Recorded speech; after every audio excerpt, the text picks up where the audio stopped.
Welcome, everyone, to another episode of Entrepreneur in Action. Today's guest is Josh Simons of the Jansley channel on YouTube, and you're the founder of Creator Launchpad. Tell us about your business, Josh. Welcome. Well, thank you for having me.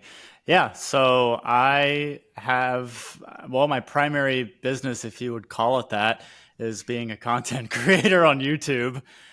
So I basically make content around documenting my journey with being a web designer in the creator economy. So I post videos about just my progress with web design, things that I learned related to web design, or just in a business context in general. I try not to get too niche with it. Uh, so I do that. And then I also run a school community, like you mentioned, Creator Launchpad, which helps people to launch and start a YouTube channel. So there's quite a few people in there now.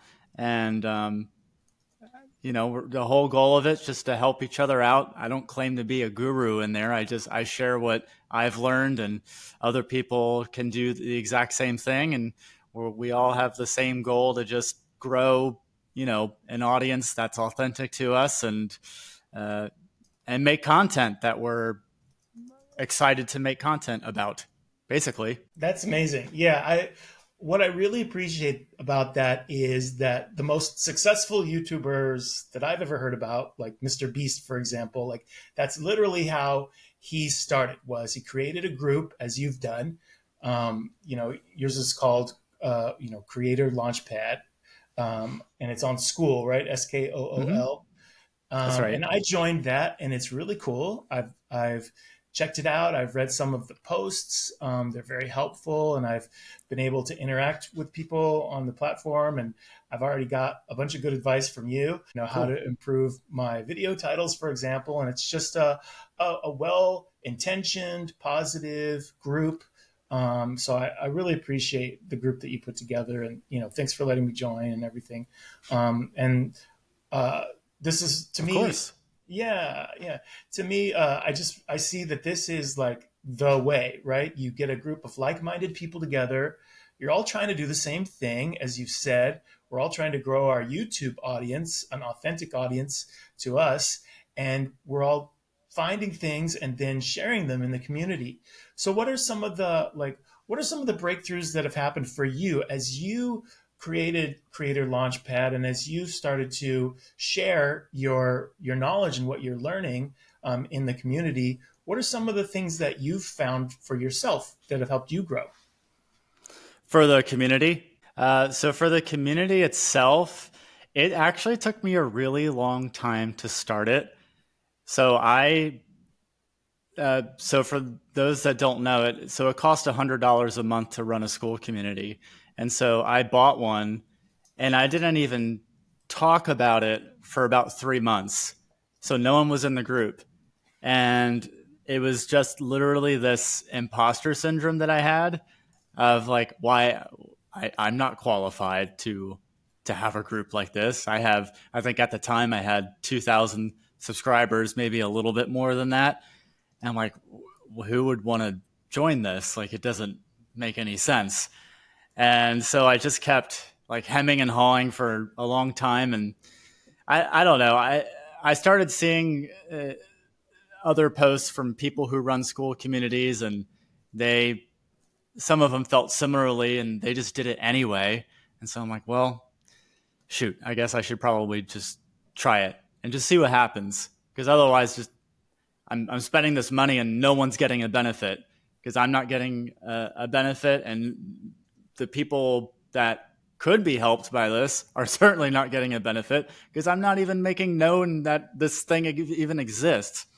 So I finally talked about it, and started to get people just like trickling in to the group. And I think just being honest about where I am is really helpful, and it also takes some pressure off too, right?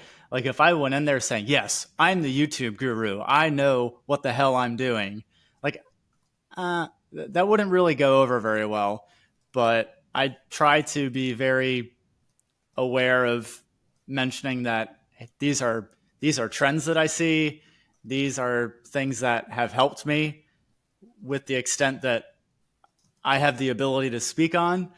Um, so like it's really just figuring out a way to be the thing that I've kind of learned to be able to do is be more confident within the realm that I do have some expertise, and also being open minded to other people's ideas on how they want the group to be, because I can have all the ideas in the world on what might make this a cool community, but at the end of the day, if it's something that the people in the community don't want, then I'm kind of just wasting my time. I could be doing something that's actually useful. Like I ran a poll recently where I thought it might be interesting to do a 30-day YouTube Kickstart course for someone that is on the fence, or maybe not on the fence, but they're just like they don't have the kick to actually like start their YouTube channel. And so I thought about doing like a 30-day thing. And so I sent a poll out, and it turned out the majority of people that did the poll thought it was an okay idea, but not something they really wanted. So whereas before I might have just made the course and not asked for feedback, I've now saved myself a tremendous amount of time because I now no longer have to create this thing that I know people don't necessarily want. Um, so yeah, that's sort of been another thing that I've learned, is figuring out how to cater to people and to test ideas first before actually making them. There's probably more. Those are kind of the main things that popped into my. Oh, one other, less is more sometimes. So a lot of times I feel like I need to add something to the group to make it better. And so I sent another poll out, and I was like, is there something missing from this group? Like, and I wrote in like 5 different things that could be added to this group, like more live calls, more courses, more interactive events. And most people said, no, I'm happy with how it is. So sometimes there's a disconnect with, I sort of like, I almost invent problems that don't exist. And so I think, oh, this could be better. But then people are like, I like it how it is. And it's not to say that it shouldn't evolve over time, but I can now like turn down the dial of not having to stress over it. Like, just because a group is inactive one day doesn't mean like people are disliking it. It just means people have other things going on. And so just being comfortable with that. That's terrific. I really I love hearing that, because like so many people do exactly what you just described, right? We fall for like build it and they will come, without realizing that like a lot of that takes more action, right? On your part, you said, "Hey, I bought this thing just because I paid for it." Like, didn't mean anything was going to happen. You still had to take action and start telling people about it, and you got Mm-hmm. the word out. I heard about it I stumbled on one of your videos on YouTube, that was about it was something that YouTube creators, I think it was about vidIQ, and it was Mm-hmm. like, you know, I enrolled in their coaching program. Here's what I got out of it. And so I was curious about that, but then I immediately saw in the description your YouTube community. So I was like, well, why don't I just join that? Like, vidIQ is a paid thing, and I was already looking for reasons not to pay for it. And then I saw your your community, and I was like, oh wait, that's free. Hey, this guy's already got some more. He's ahead of me, in your YouTube adventure, right? You've been doing this 2 years, and I Mm-hmm. just started at this time. So you're 2 years ahead. You've got 4,000 subscribers. I'm still working on 100 subscribers at this point. So we're at different levels, but we have the same eventual goals, right? We're both at a place where we'd love to achieve 10,000 subscribers. So in that way, we can align in the things that we're pursuing, and that's the great thing about a group or a mastermind or a community, all the different things that you could call it, um, because we can share these ideas. And so can we talk about some of the ideas that I got from you already? Because I did hop Sure. on a call for the group yesterday, right? That's where we met. Hmm. We chatted on the group call, and one thing that I mentioned to you was, "Hey, I'm a new YouTuber. What's it like for somebody who's new? How can you help them improve their titles for their videos?" So, do you want to share some tips for how new YouTubers can improve titles, and then what can they get by improving their title? Do they get more views? What's that look like for you, Josh? So if so, I'm going to answer your question, but I want to do it in a roundabout way. So if someone is just starting out on YouTube, a lot of times I don't have them worry about that. I don't have them worry about titles and thumbnails because the number one thing that I've seen why people don't get successful on YouTube is they stop, they give up. And so I one of the things that I preach, and this is actually something that I did, is I told myself that I wanted to do a YouTube channel, but I told myself that I need to make 5 videos first.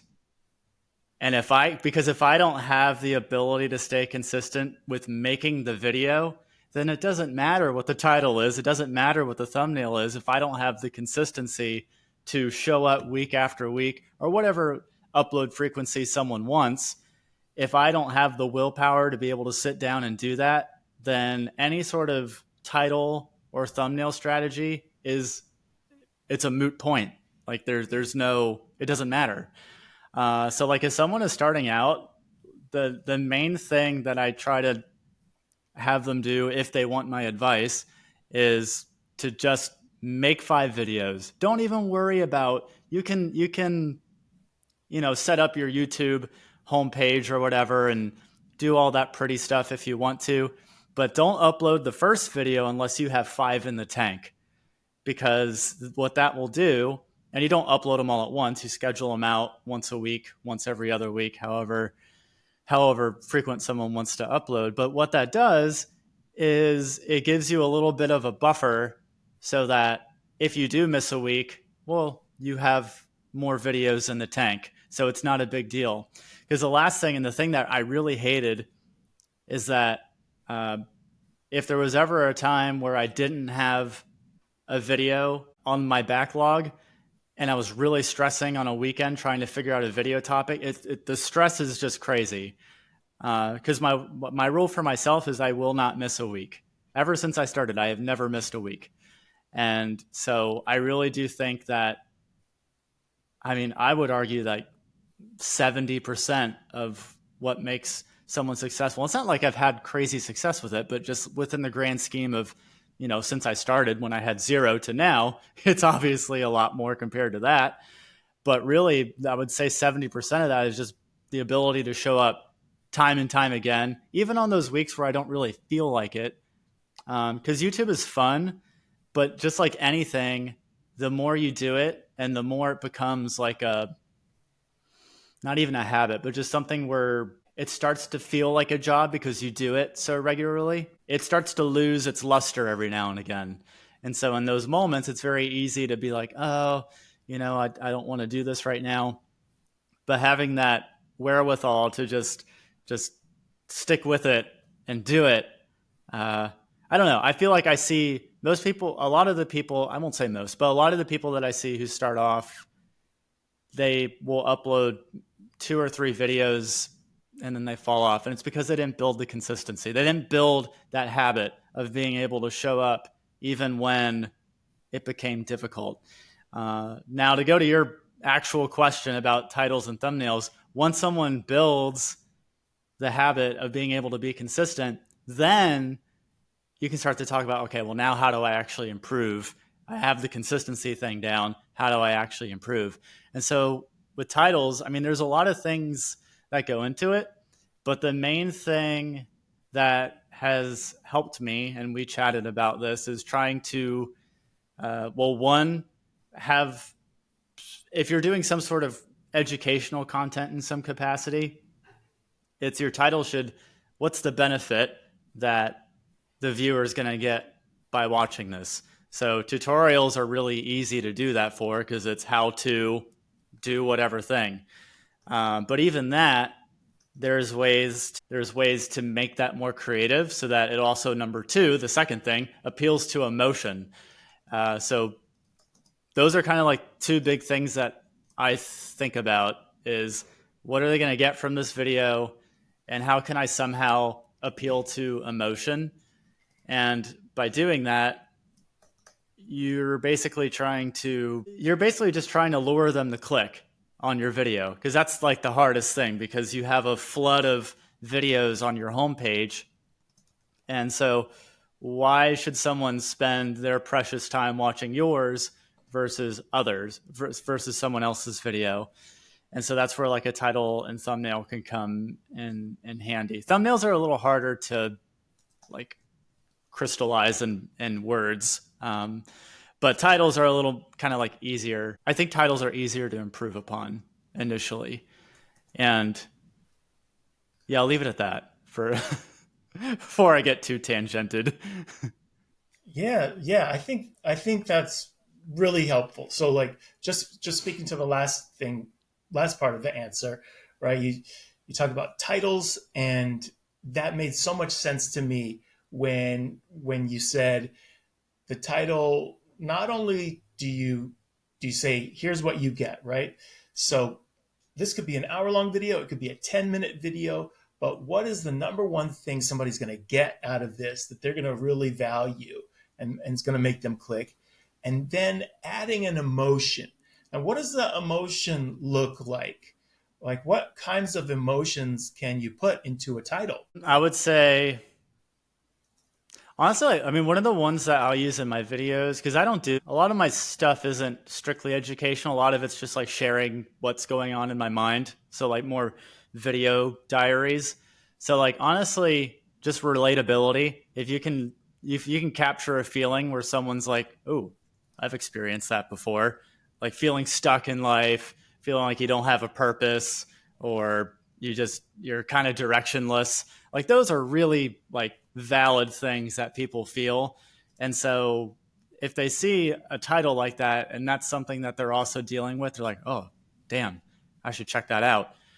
So I think relatability is a big one, depending on, of course, this is all like dependent on the kinds of videos that people do. But for those kind of like heart to heart videos, relatability is a big thing.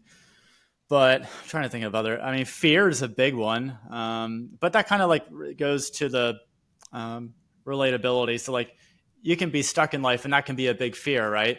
Like there's this existential crisis of, oh, what am I doing with my life? What am I going to do? I'm at a crossroads. I don't know which path to take. Like that's a very big fear. And so being able to solve that is a big want from people. And so, yeah, you're just kind of tapping into those kind of emotions. Typically, this is just what I've seen. Typically, more negative emotions tend to work better on YouTube. And I don't think that this is too dissimilar to how the news operates, right? Like, bad news is what is propagated. Rarely do you see good news on the news. And I think that's just a matter of people, for whatever reason, tend to gravitate towards it more. And so I think the same thing kind of goes towards YouTube titles. Like you can frame something in a positive way, or you can frame something in a somewhat negative way. And not every time, but I would say a lot of the time, the negative viewpoint one will probably win out. Yeah, that reminds me of a common, like a marketing saying is sell painkillers, not vitamins, because vitamins, who wants to take vitamins? But if you're in pain, boy, you really want to take that painkiller. And then part of selling them a painkiller is letting them know they're in pain, right? So if you call out some words and then people go, wait, I think I identify with that, they might not even consciously get it in their brain, but they're like, example you gave, stuck in life, right?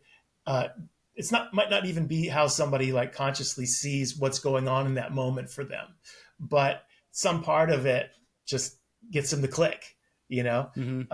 So, and that's really the point, you know. And then you want to help them, like in the video, like, hey, are you are you not using the 5 right tools for your web Yeah. design?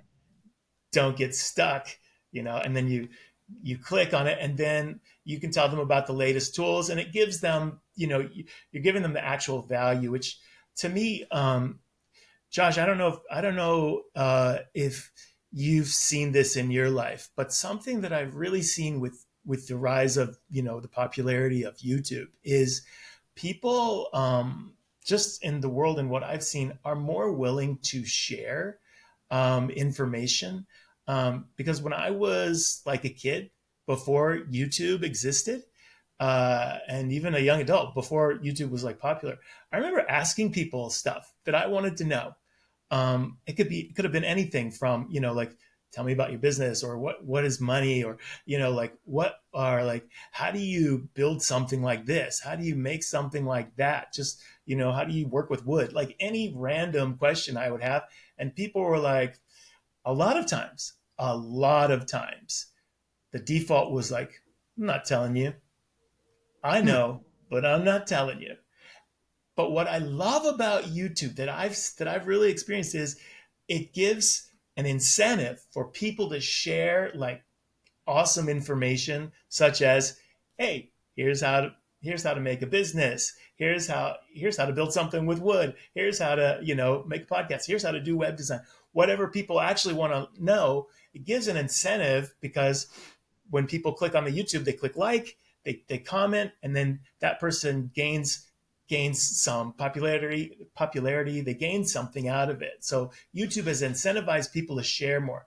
Did you notice anything like that in your life pre YouTube, like before the time when you were like into YouTube, that the world changed, like after you got into YouTube, or after you noticed YouTube, or I don't know, did you see something like that? Is that just me? I would say that I have. I mean, as a consumer, I've noticed that people are. No, I agree. People are more willing to share. I would say, like, even 5 years ago, this is like strictly in the business niche, I would say, or even like self improvement, really. Like, people would be willing to share surface level material, but then anything deeper than that would be behind a paywall. So it'd be like, hey, here's how you start a business, but I'm not going to tell you how to grow a business. If you want to do that, you have to pay for this. But now the whole spectrum is being revealed.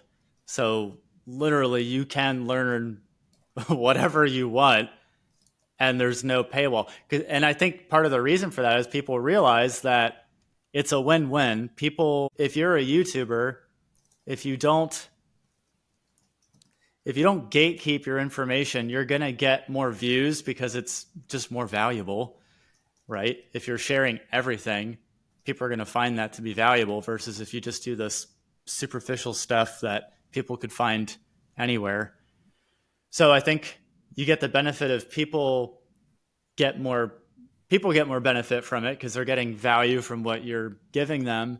But then the creator is getting more value because they're probably going to get more eyes on that, and they're going to get more views, they're going to get more subscribers. And you can always still have like a paid offering beyond that. Like, people are always going to need help implementing things. It's just, it is what it is.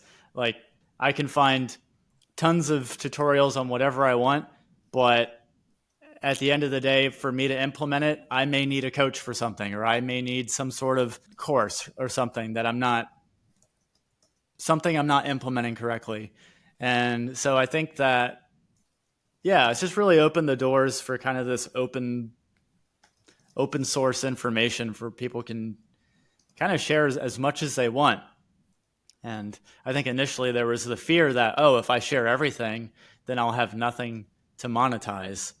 And I don't think that's true. And not that I'm declaring success with doing that, But I've just seen other people do that. People share the whole thing, every aspect of their business, every aspect on how they make their YouTube channel, and then they still have a paid course, a paid community, something, and people still want it because people will always want more.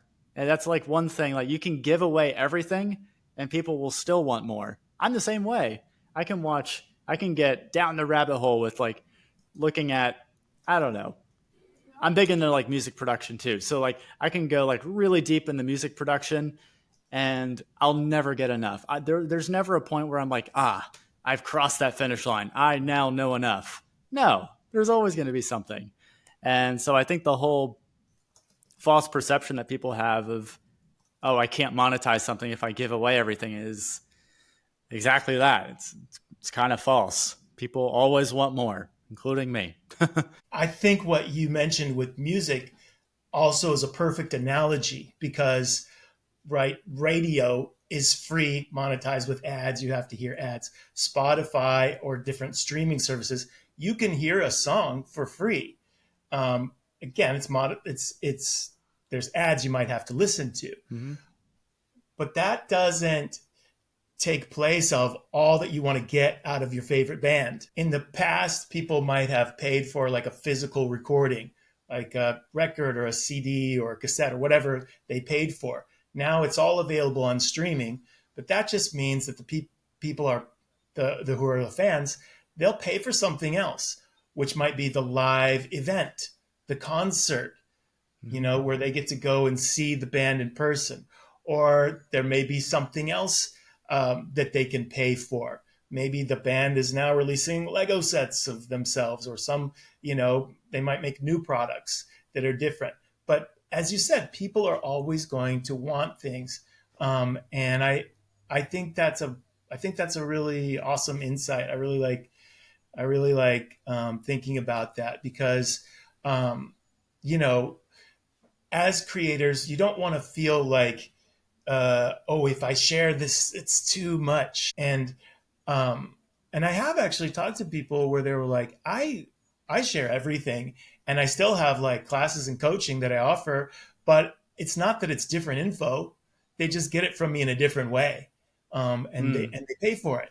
But I've still got everything for free online too. If they just want to find all the free stuff, they can find all the same info. I've heard that before from people that it really worked for them actually. Do you do coaching yourself? Do you have any sort of how do you monetize? So you have a YouTube channel and you've been doing it for 2 years, and I know right now you just hit over 4,000 subscribers. That's Congrats! right. Thank you. And tell us about your channel. How did you get started? What got you into it? What was happening before? And then what changed in your life that made you get into YouTube and start that channel? You want the actual story? Whatever It's a you want to longer story. It's a longer story. It's not a bad story. It's just a longer story. uh, so I actually had a previous YouTube channel, and so it was all about music production, like me producing music. And so I have had even more experience with YouTube than what this current channel is doing. But anyway, I got started through there because kind of similarly to what I'm doing on my current channel, I wanted to just document my journey with music production. And so I did that. And the reason that I started that originally was an accountability tool because I thought that if I post videos of what I learn and share what I learn, then uh, over time, I'll start to get viewers, I'll start to get subscribers. And not only will I then be accountable to myself, but I'll also be accountable to them. And historically, I am more accountable to other people than I am myself. And so that was a way to hijack my psychology to stay on track with learning things. And so I did that. And I did that for about a year and a half. And I got to a point, and I talk about this in a lot of my videos, but I got to a point to where music production became not fun anymore. And so it became that, and I've crossed this bridge with a lot of different things that I've tried in my life. But I reached sort of this impasse where I'm like, this is no longer fun. And now to get better, I now have to like sort of go through the slog of getting better. Because it's very easy to go from beginner to intermediate. But it's very, very, very hard to go from intermediate to expert.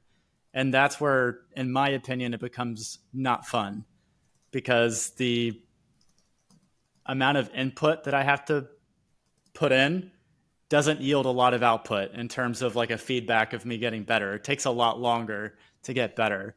And for me, that has happened for every skill that I've tried.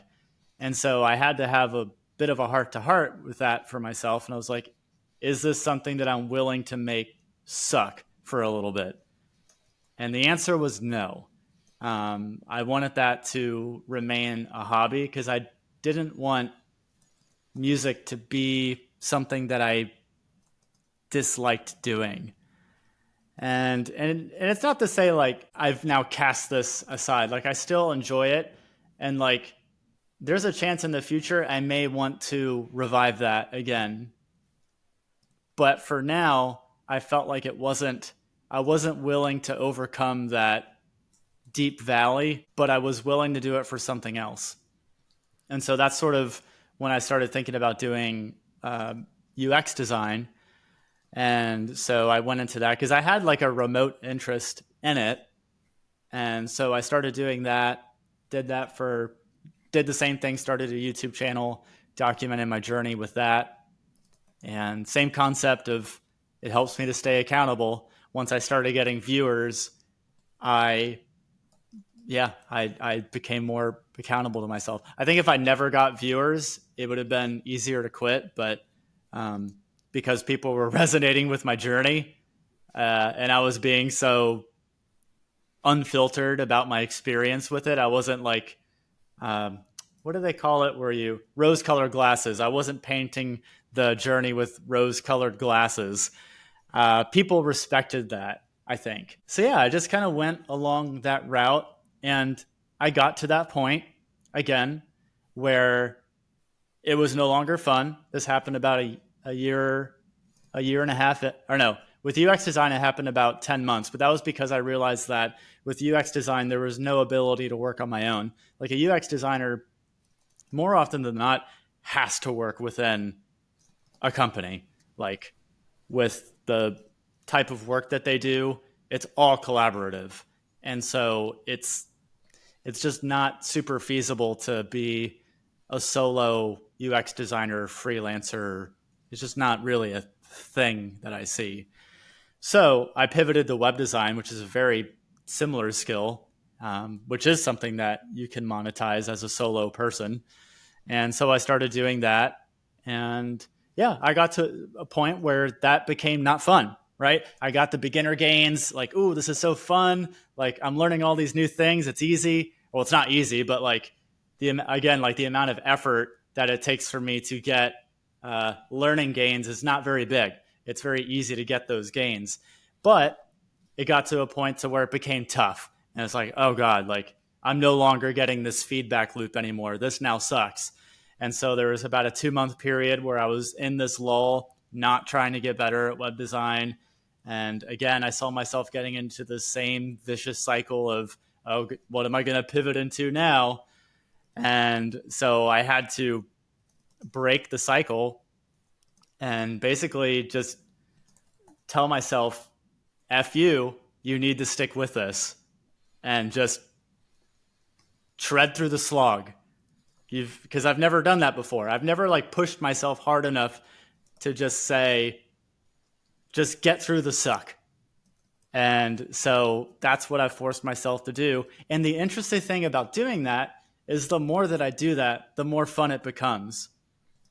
And that's probably one of the most interesting things, is that if I can push through the slog, and this applies to YouTube as well, the more that I can push through that slog of it not being fun, it actually ironically becomes fun when I do make those less frequent gains, because I realized, holy shit, this took a lot of work to do this. And I know that a lot of other people may have not had the willpower to do what I did. I know that's kind of like maybe a nefarious way to look at things, but At this point, it's just like, I don't really care what psychology I use on myself. I need to just find some way to push through. And so that's kind of like the journey with how my channel started. And then I made sure like to not just talk about web design, but to also like sprinkle in other things as well, because I don't like pigeonholing myself into one niche, because I don't want to be known as just the web design guy.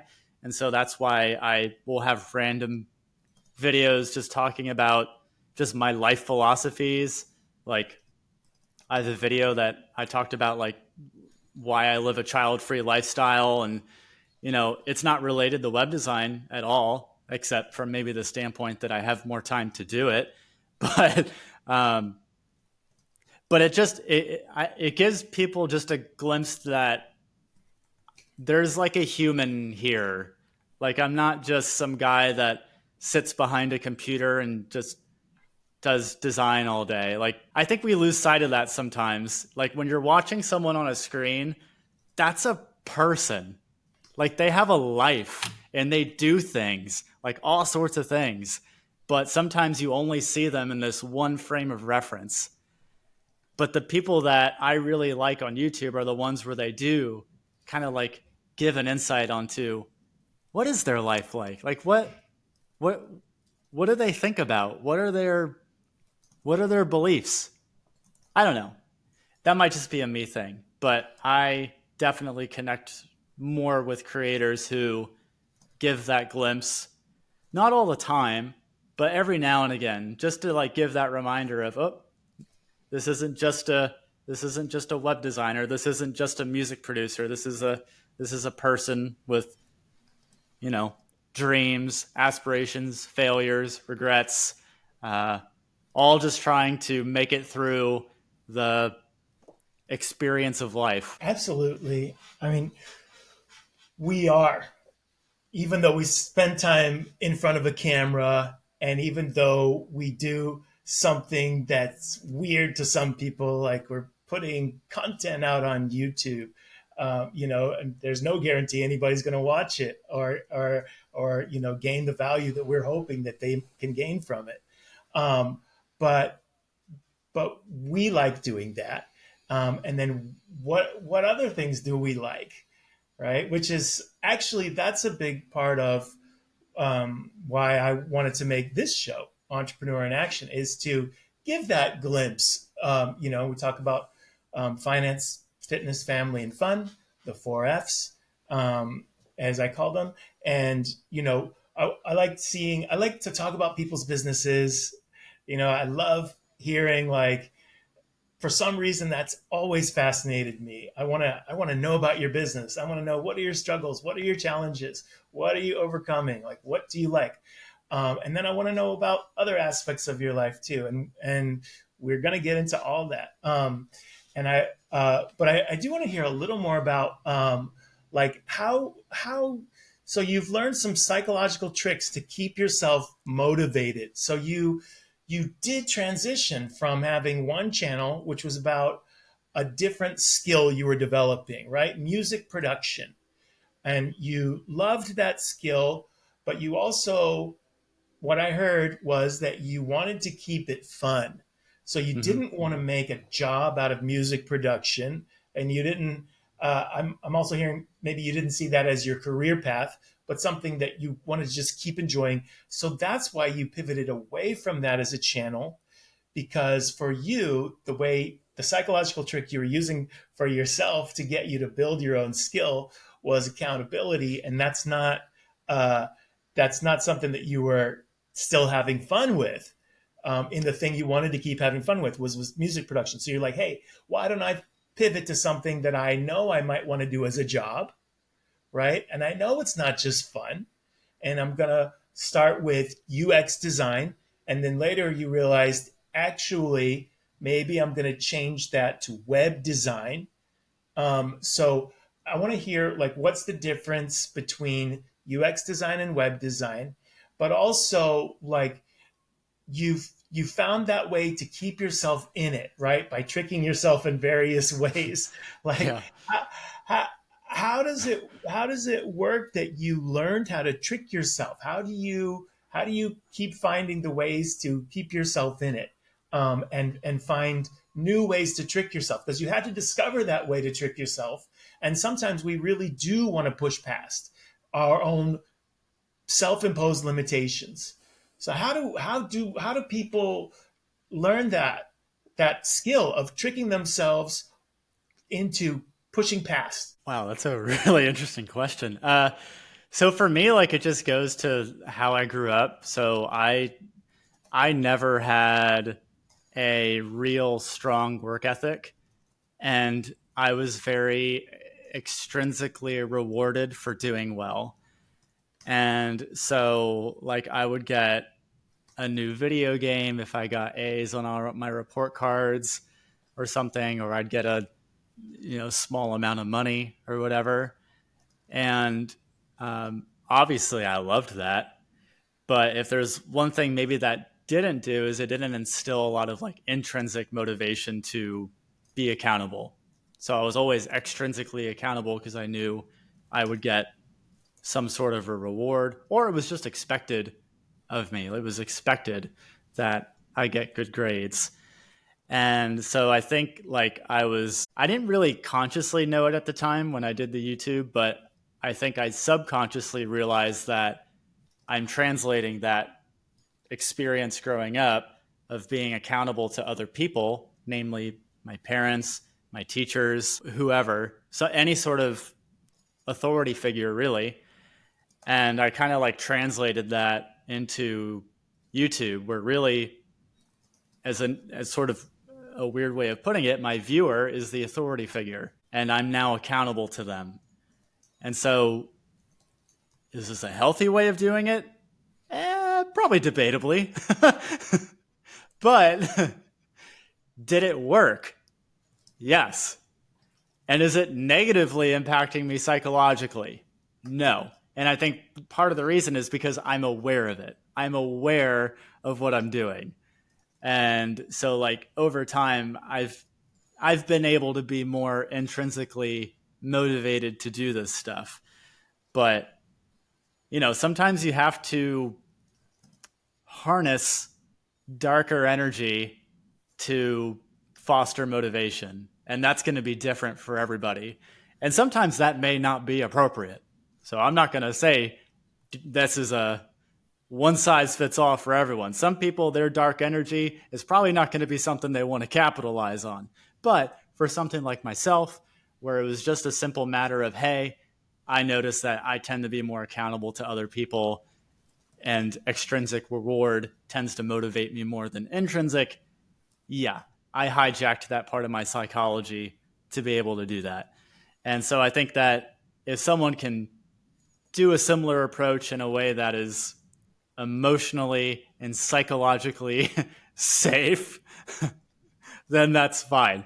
Because over time, that intrinsic nature will come anyway. And then, yeah, so I'd say like now 80-90% is just, it's become so much a part of my routine now that I just don't really have to think about it much anymore. It's not like a matter of if I do it. It's just, oh, it's 8:30. It's time to start work. And so, yeah, it's just, I think that's pretty much how I was able to do that. So that's phenomenal to me. So what I'm hearing is when you were challenged in your channel, and when you saw the pattern that you were creating, right? Oh, I've hit a wall with my channel. It's not fun. I want to make a new channel, right? Which made sense the first time because you knew you wanted to keep that thing fun. But then you're like, okay, cool. I'll do the thing that doesn't have to be fun, but I'm going to try to have fun with it. But this thing could be my job, my career. So I don't need it to be fun. So I'm not going to run into the same problem. Okay. So you've already fixed your first step, but then when you got to that challenge again, you were like, oh, I'm hitting my head against a wall. Ouch, ouch, ouch. I don't want to hit that wall anymore. That's painful. And, previously you'd switch to a new channel again and you're like, I don't want to switch again. how am I going to push through this wall? And you went back and you looked at what motivated you in the past, whether that system was good or bad. It was your childhood experience where you were motivated to excel, right? And like you said, you were extrinsically, you were externally rewarded. You got a video game for getting your A's on your report card. Hmm. You got some money, hey, good job. You did what we expected. You did it, and here it is, and that was from authority figures, right? At school, at home, right? So then you're like, how do I recreate that in YouTube? And that way I can align myself with what works for me. So I can hear in that how others might be able to replicate that for themselves, like whatever worked for them in the past to push past the wall, like when they were forced to somehow. But then because you took it upon yourself, you don't feel bad about it, which I love hearing this, Josh. You don't hate your life. You know, you're in fact, you feel good. Now you found a way to intrinsically reward yourself because you found that, like, hey, I did something that was really hard. Hmm. I couldn't have done that prior to now. But now that I've figured it out, it's because I pushed past it, because I developed a system, and then you habitualized it.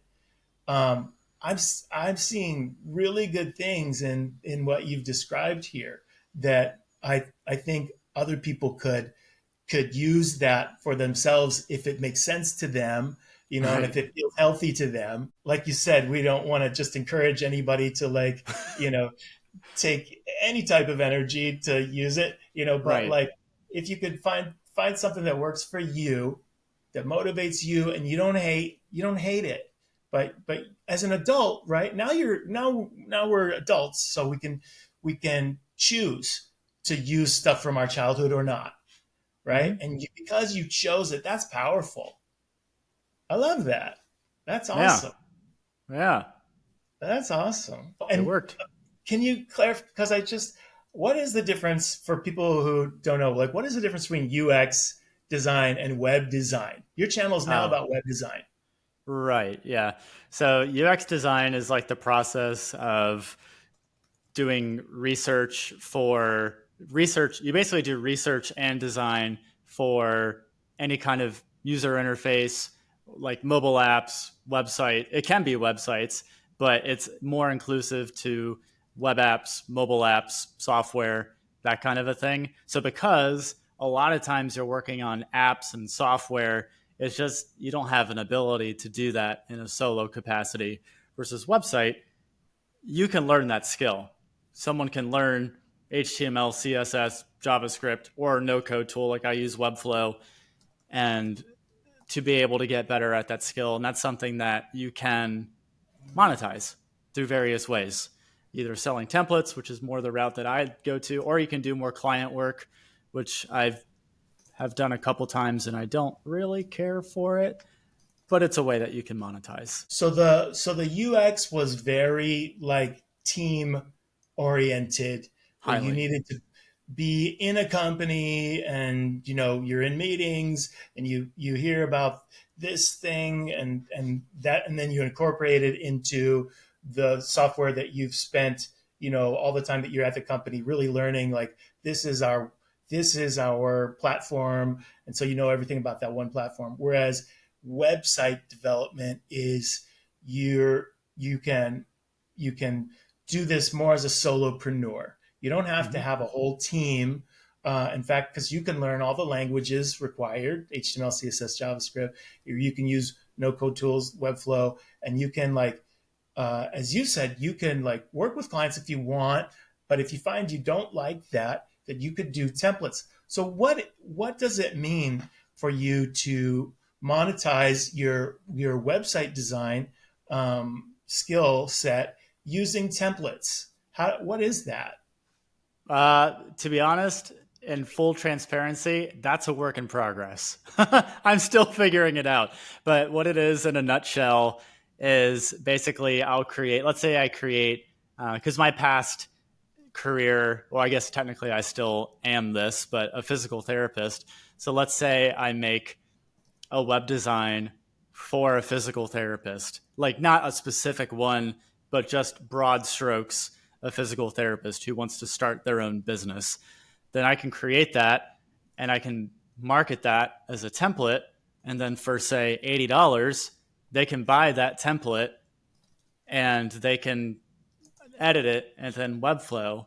And then, if you'll want, you can then add an upcharge, say, hey, for $100, I'll meet with you for an hour and I'll show you how you can edit this, because Webflow is not easy to learn at all. So like if someone doesn't have experience with it, with web design at all, they're going to look at Webflow and be like, oh my God, I have no idea how to edit this. So from there, you can just tell them how they can edit it and whatnot. And then that gives them, in a world where people are more apt to want to do things themselves, and they have more of the ability to do things themselves. Like you have Squarespace, you have Wix, you have Weebly or whatever it's called. You have a lot of different tools that people can use to make websites. And especially like Squarespace, it's really easy for the most part. But some people don't want they don't want to do that. They don't want to go down that road. And so I offer what I feel like why this is a good middle ground is a lot of people, especially with small businesses, don't see the value in hiring a web designer. It's like, why would I do that why would I spend thousands of dollars when I could just do this on my own using Squarespace? Well, what I have is like, this website's ready to go. Like, you just download it and you can edit it to your heart's content. But if you need help with it and you're not quite sure how to edit it, you can book an hour call with me and you will know everything you need to know about this, including how to edit this in the future.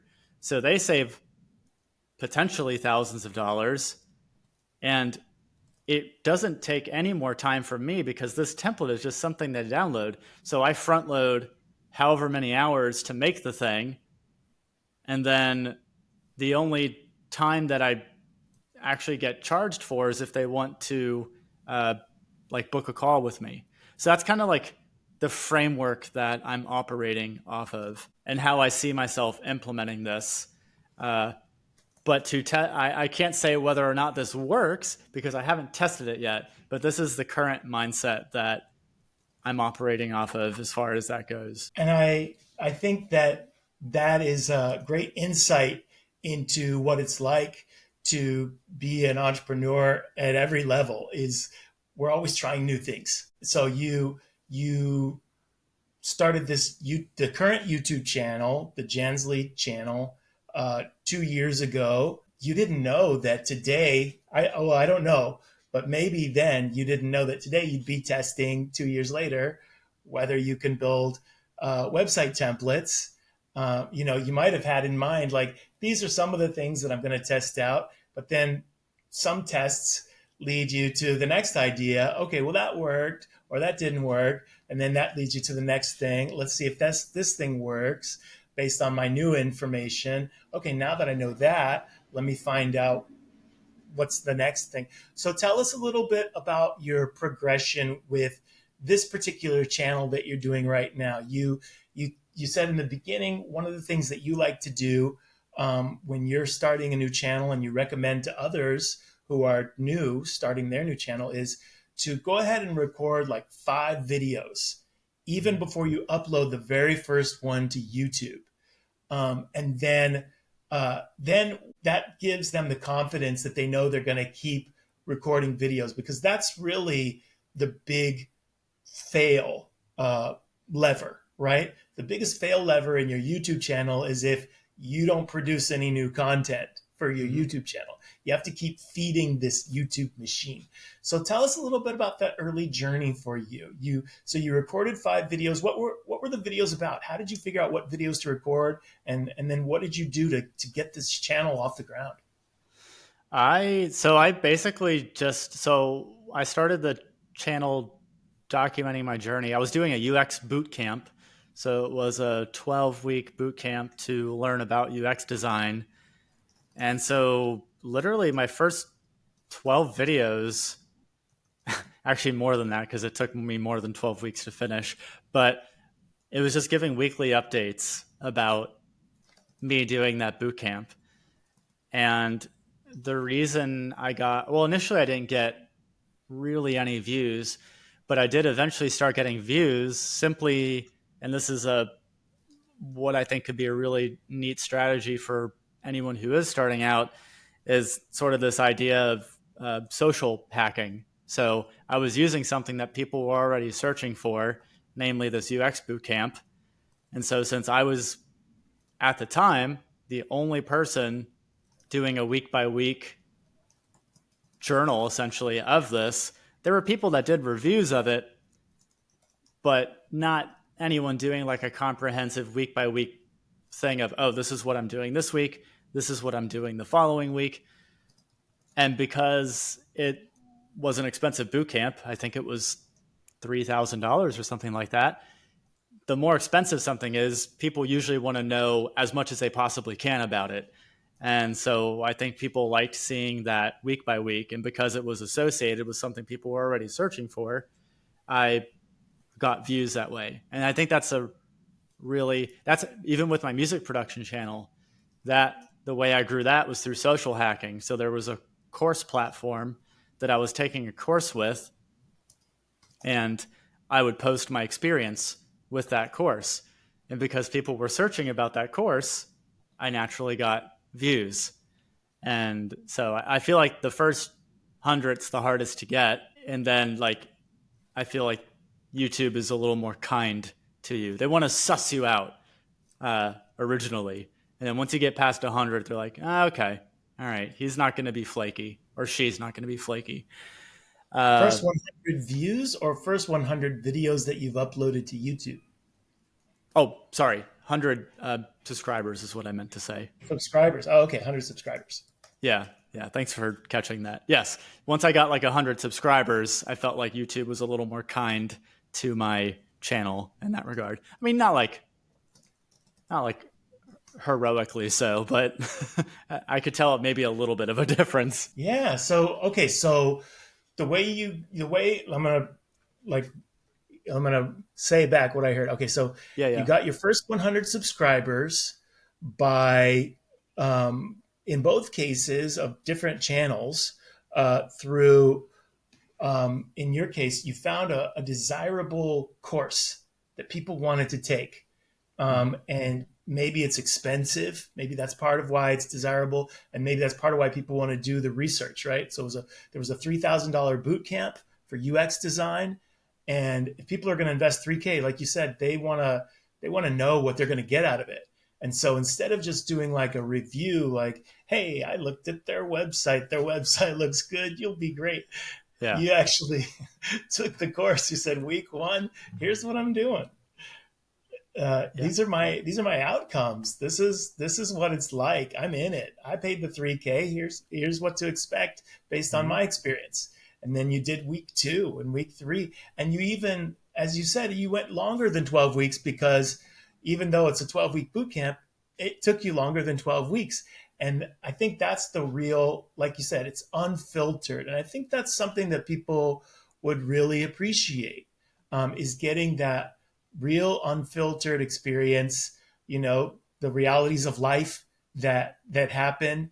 There's a reason why you didn't get to 12 weeks, and they're going to find that out by watching the video. Okay, in 12 weeks, this is what happened. The instructor didn't show up. I'm not saying that's what happened, but right. Something happened, and that's great to hear. And then those people can expect that when they're going into the course. I think that's a hugely valuable set of videos to make, and it turns out the value created the interest, Right. which is that's a key. That's a key. And it's also infinite content ideas, because you're constantly learning stuff every week. So you're never at a loss for what to make next, because you just talk about what you did last week. That's it. And how did you get over? How did you get over the initial like hurdle of I'm shy or whatever. You know, people have hurdles, right, to getting on Yeah. camera. Some people are like, I don't want to do this. I don't want to put my face on screen. Like that's scary. How do I talk to a camera and make that look like I'm not just quaking and my knees aren't knocking together because I'm scared of this. Like, Yeah. how did you get over that hurdle? See, I'm not the best person to ask because I wasn't camera shy. The main thing that I was self-conscious about was not really how I looked on camera, but how I sounded on camera. So I feel like it took me a really long time to talk to the camera like I was talking to someone else. Because that's really, really hard to do, in my opinion. And so I think in the beginning, I was really judgmental of the way that I sounded. And not to say that it wasn't because I wasn't used to my voice. Like that part didn't bother me. Like because I recorded songs where I was singing over them, like I'm used to my voice and how it sounds. However, I could just tell that my intonation was different. I could tell that the way I was saying things felt. I think initially I was trying to force more authority than I had in my voice. And I think I was doing that because that's what a lot of other people were doing. So a lot of other people that have YouTube channels in any sort of skill-based niche is they're the authority. So everything I say, I'm going to say with conviction because I know what's going on. But I don't. I'm learning this. And I think being comfortable with that is helpful, but it's also something that just takes time. And like truthfully, like there was times where I would literally like practice different voices on camera and covertly I would record conversations that I had with friends so that I know what my voice sounded like when I was talking to a friend and I could compare that to how I sound talking to the camera. And it's not to say like you have to sound like you are talking to a friend. Like even in my videos now, some of my videos are more scripted and they're not meant to be like I'm talking to a friend per se. They are informative, so they are going to sound more lectury, but I still try to inject some personality where I can. And I think that the more that you do it, the easier that gets. But for people who are camera shy, there is one trick that is very useful. Because I think most people, they're really just not used to how they sound. Because the way you sound in your head is way different than how you sound to someone else. And so if someone is hearing that for the first time, typically they're not going to say, wow, I really like the sound of my voice. They're going to say, oh my God, I sound like that. And they're going to be horrified by the way their voice sounds. And so a lot of times it's not even the way people look on camera. It's just they're so, because you know what you look like. You can look in the mirror and that tells a pretty telling image of what you look like. But your voice, unless you hear it externally, you have no idea what your voice sounds like. All you know is what's in your head. So I think for a lot of people, that messes people up is hearing themselves. And so there's like a trick that I've told people to do. This is something I've told a few people in my community to do because there's quite a few people in Creator Launchpad who have camera shyness. And that's the reason why they're not doing YouTube. So what I tell people is get out your phone and you are going to record yourself talking to your phone in a video, and you are going to talk for 3 minutes about how your day was. And you're going to record that video and you're going to force yourself to watch it. And you're going to do that every day for 2 weeks. And I guarantee that their anxiety about them being on camera will start to go away. Because the other thing is they're worried about what to talk about. Well, if you talking about your day is arguably the easiest thing in the world to talk about. It doesn't have to be exciting. I woke up, I had some Greek yogurt, I went to the gym, and I did chest and triceps today. I then got back. You literally just do a play-by-play on what your day was like. And if anyone does that and they are camera shy, I would almost guarantee that their anxiety about being on camera would go down. Now, there also is the element of being, so there's the element of just being camera shy. But the other aspect of that is, are you camera shy because you're not used to seeing and hearing yourself? Or are you afraid of the criticism, potential criticism you might get now that your face and your voice are now public domain, essentially? So are you more worried about the intrinsic, how you look and sound on camera? Or is it because, ooh, now you are now a point of potential judgment from onlookers? Because those are two very different things. And so my little trick helps with just you getting over your own hurdles, but to get over that other hurdle, which is can be arguably a larger hurdle of getting used to people's criticism, there's no way around it but through it. There's no way around it but there. You can read all the books about confidence. You can read all the books about not caring about what other people think. It doesn't matter, in my opinion. That may sound nihilistic, but people will gain so much more just by putting their video out there than by trying to like hype themselves up to do it. Because I feel like this is a cliched quote, but if you try to please everyone, then you please no one, right? So at the end of the day, you have to be truthful to yourself.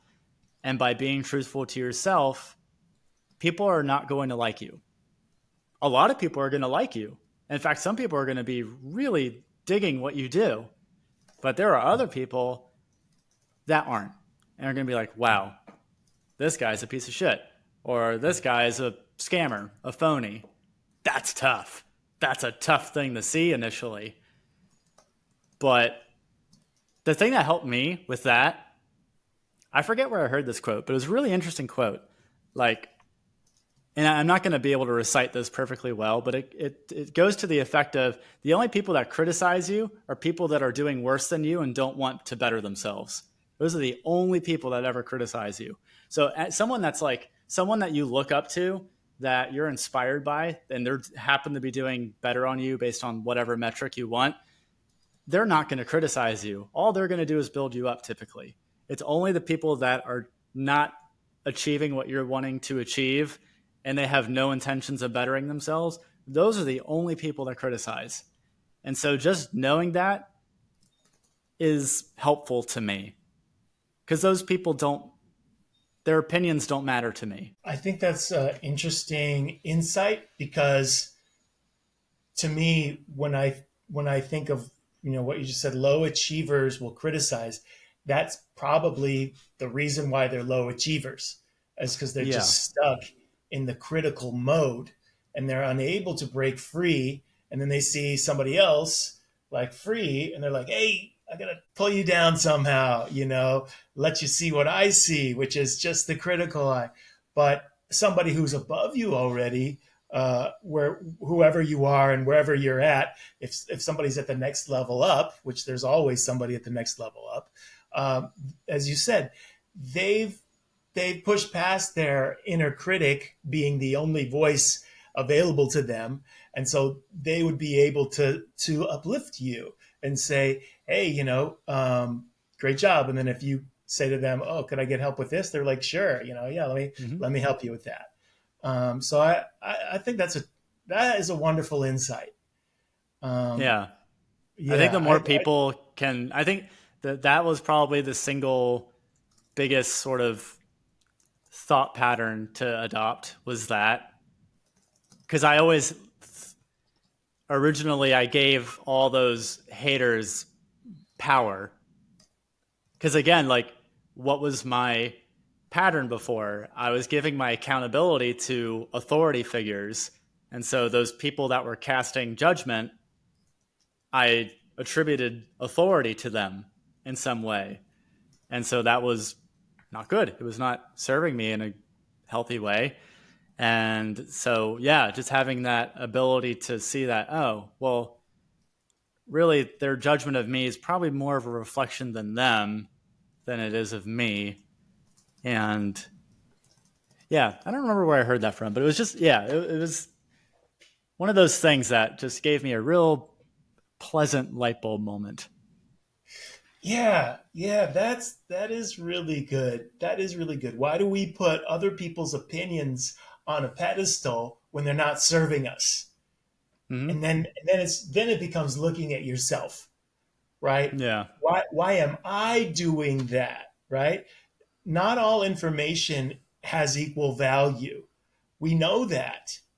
So if information comes to you that doesn't have value, you're like, okay, here it is. It somehow got past my detector. Let me change my detector so that I can see, wait, just because it's critical doesn't mean that they're an authority. Actually, yeah, I don't see the value. I'm not going to place value on that. That is a power. That is a really powerful insight, Josh, and a way to keep yourself improving by not falling for the haters, whatever they're saying, and Right. and and and look towards improvement.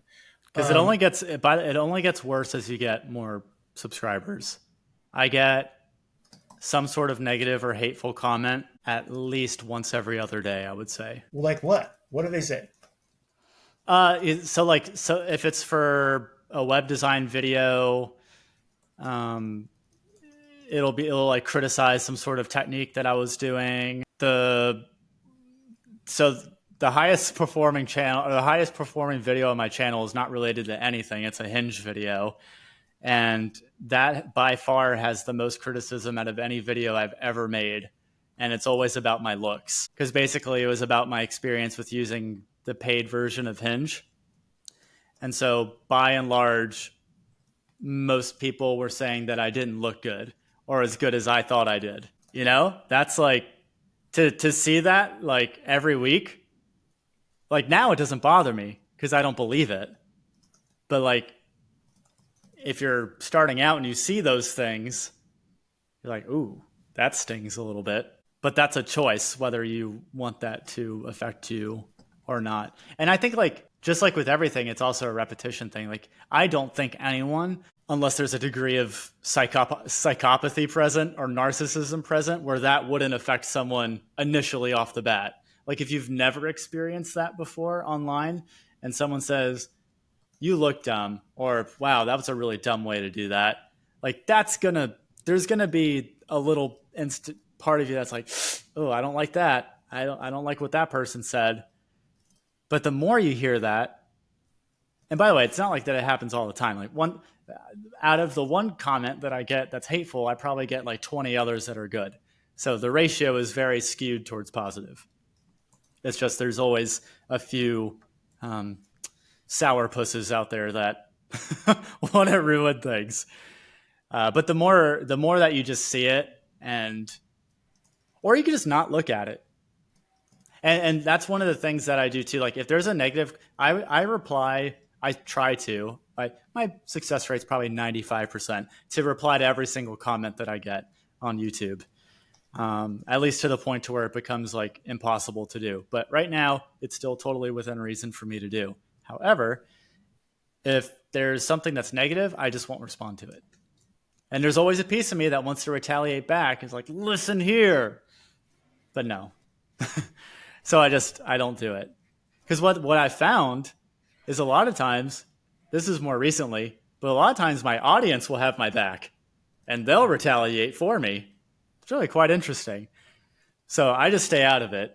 And then whatever happens in the comment section happens. And then I reply to the people that are being positive or are asking a question or something like that. That's a great feeling when you can let your audience reply to the haters, and then you just keep your energy focused on the positive.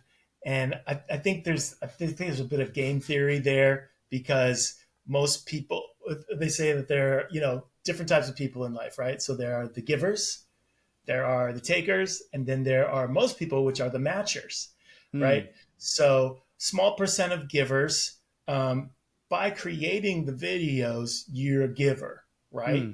You're the one creating the content. You're giving of yourself. You're being proactive. You're giving people what they want. They've searched for your video. They've clicked on it. You're the giver.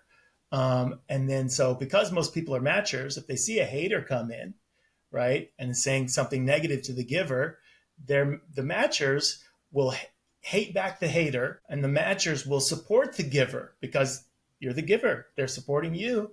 They're the haters. They're matching the haters. They're matching you, the givers. So game theory works in your favor in this way, based on my understanding That's of interesting. yeah, I've never yeah, heard of that before. Okay, it makes a lot of sense though. right. Yep, yep. That's I love this. I love this insight, and other people can use it, right? Yeah, just don't keep don't reply to the haters. It's very simple strategy, Very and simple. and it works itself out for you. So one of the subjects that I already feel like we started to talk about, but we haven't like moved into that section, which we are now, of the other F's. We talk about finance. That's your business and how you're building that. And then, so you mentioned a couple of times some things about family, like you're doing a no child approach to your family. You talked about, like growing up, you had an incentive. You were incentivized to like get grades and stuff, and you hacked that for your psychology. So tell us now. Let's talk about family. Like, what are your like family goals? What's going on with the family part of your life? Oof, that's probably the part I need most work on. So I'm single right now, and let me tell you, dating right now is it's an interesting prospect. um, yeah, goals. I don't know. This is like probably one of the things that I probably set the least amount of goals, and I like it that way. Like, I don't know. For me, it's like relationships to me feel like they should happen organically. And if I try to like force something like, hey, I'm going to be in a relationship by a year, why? Why do I want to force that timeline? I think there's something, call it a little woo woo, but I think the universe has its own timeline for a lot of things. And there are things that I can do to maybe bias that one way or another. But I just don't see the utility in trying to like force a timeline for something like relationships. So like, do I want to get married? I think. I'm certainly not opposed to it. I'm opposed to having kids for me, not for other people. But yeah, I could see myself getting married for sure. The only thing that puts a little bit of a wrench in that scenario, and even with dating, is I do really like the prospect of being like a digital nomad, even if I don't foresee that being a lifelong thing, but it would be something I'd like to experience for a few years. So that is definitely on my radar, and I would argue that's probably higher up on the list of priorities at this point. But then again, I could meet another digital nomad, so that could be cool, and we could do that. But Is there a yeah, dating site for digital nomads? is there a dating site for digital nomad? I don't think. Well, there could be, but not one that's as well marketed. And I think the pool I of do people think would I be heard quite about one, low. actually. I Oh, do oh, think I you? heard of. Oh, Yeah, really? yeah. I'm gonna look it up right now. Yeah, go for it. Well, anyway, there's a bunch of stuff on Reddit, but yeah, I do think there are. Okay. There's a Reddit uh, subreddit. It's called Digital Nomad, and I Hmm. think that is probably where they have the dating on that group. So you may have answered part of one of your questions right Right. there. That's true. Yeah. Yeah. So But what okay, the so interesting thing though is that I went to Thailand in May and for a whole month.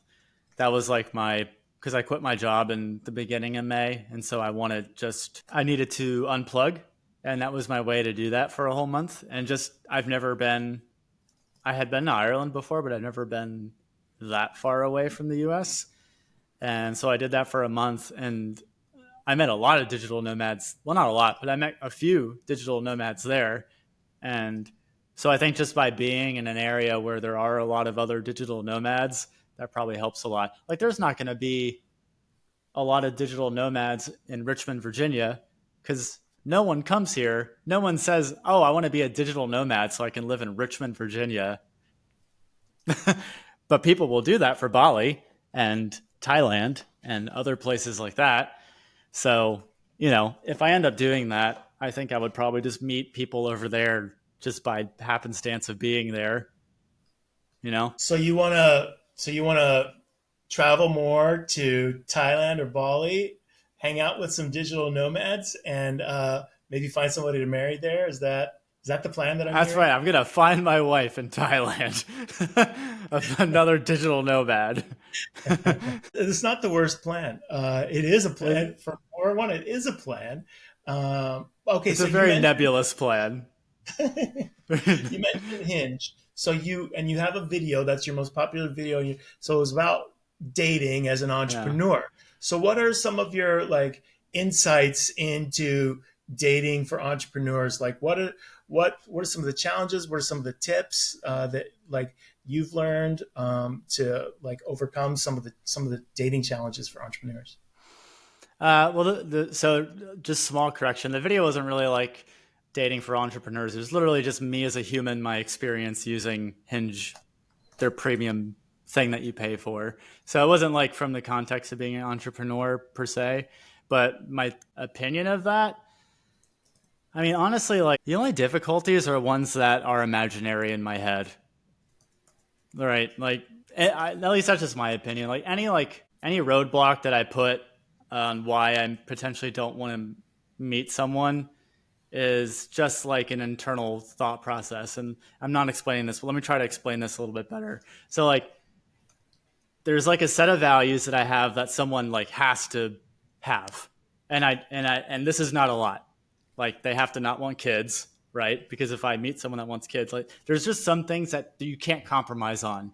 You can't have half a kid. Like it's binary. And so like there's some things that you can't compromise on, and those are the things that are must haves when it comes to me like trying to find someone to date. And like fitness, like they have to in some capacity take care of their health. They don't have to be a model, they don't have to work out every day, but they should like take care of themselves. And if they don't, it's a no. And that may sound harsh to some people, but it's my value. It's a personal value. And so What does like it for, mean if they don't take care of themselves? well, if they don't take care of themselves, then it means, well, in my opinion, it just means that they're not like valuing the thing that is most important. They're like their vessel, right? So if they aren't taking care of the one thing that they occupy, the one thing that can give them longevity in this world, then they're really just neglecting like the essence of their being. I mean, maybe not their soul or whatever, but they're certainly neglecting the temple of that, right? Your body is a temple kind of a thing. So So, this means if they don't like have any sort of fitness regime, they have like bad hygiene, they don't care what they eat. Is this what that looks like? oh yeah. And that to me that's an absolute like there's not even a thought to that. They could be like the most attractive person in the world, like a super great personality, but if they don't take care of themselves, and by the way, like you cannot take care of yourself but have a willingness to want to, but you just don't know how to start, where to start. You're having trouble doing so. Or you can not take care of yourself and you don't give a shit and you're fine the way you are. Now, truthfully, I think people that are in that boat probably secretly want to get out of that, but have accepted that. But I won't get into that can of worms right now. But yeah, if someone just doesn't take care of themselves and has absolutely no inclination to change that, for others, that would not be a red flag. To me, that is a red flag because of, again, this is like me being a physical therapist. I know what it looks like to not take care of yourself because I've worked with people through the entire age spectrum. And I see people who have worked with people who are 70, 80, 90 years old, and they are in god awful shape. And it's really sad when they tell me, and this has happened, where they tell me, I really wish I just took care of myself better because this was entirely my fault. That's sad to hear. because you can't change that at that point. You're already at the end of your life. Maybe you're in a wheelchair. And like, obviously, people have afflictions that happen to them that are beyond their control. But for some of these people that have told me that, that's sad because a lot of that is entirely preventable. When should be the wake up call? At what age should people be going, you know what? I haven't taken this seriously before in my life. I've never thought about fitness before. I just kind of eat whatever. I exercise if it happens to me. If I happen to be with a friend and we go on a walk, yeah, but I'm never going to seek it out, you know, and then they just going along with life. They don't brush their teeth sometimes. They don't take a shower because they don't want Yeah. to. Maybe it happens for a week, right? Like somebody like that who's, in my mind, they're just sort of apathetic to fitness, maybe. And I don't know if that's representative of what you were seeing. I was just making that one up right there. But somebody who hasn't, like, when should they start taking action to prevent themselves from being the 70, 80, 90-year old who it's too late for to start, taking care of themselves to like get back into health? Truthfully, they should have started last week. As far as I'm concerned, if you're not already doing it, you're late. You should have started last week. So basically, that needs to be an immediate change. So If you everyone want, at every age, if you want like a healthy lifestyle and you want to avoid the debilitating things that come not from aging, but from aging inactively and in a way where you're not eating right. Yeah, that should have started last week. so anytime is fine. If somebody's in their mid 30s and they're hearing this right now, it's fine. They can get started immediately, Oh, yeah. and things are going to go much better You can start in your because 60s if you want. you could start in your 60s. Yeah. But whatever age you're at when you're hearing this, now's the time to get started with your fitness. Start thinking about some kind of exercise. What should they start thinking about? So somebody who never did think about their fitness part of their life, and you're a physical therapist, so you went to school for this. This is something you got a degree for. Yeah. Is that tell us a little bit about that, and then tell us what people should do to get started with this. Well, yeah. So, I mean, it's a 7-year doctoral program, so a ton of schooling for it.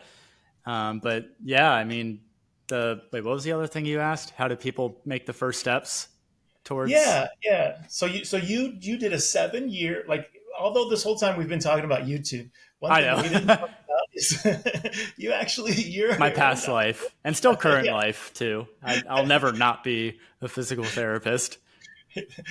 Yeah, so you're a doctor, Dr. Josh, the physical therapist.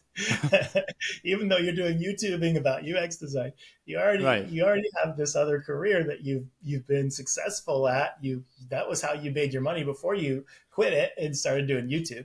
Yeah. So you did all of that. You learned all the things that you have to learn. Tell us, like, what do you kind of learn in that program, and then what are the first steps for people who just getting started on that? Um, well, what I learned in that program, that'd be a lot to cover in this, but basically, I learned everything from how to rehab injuries to just staying healthy in general to even helping older people with preventing falls, which is a big problem with them.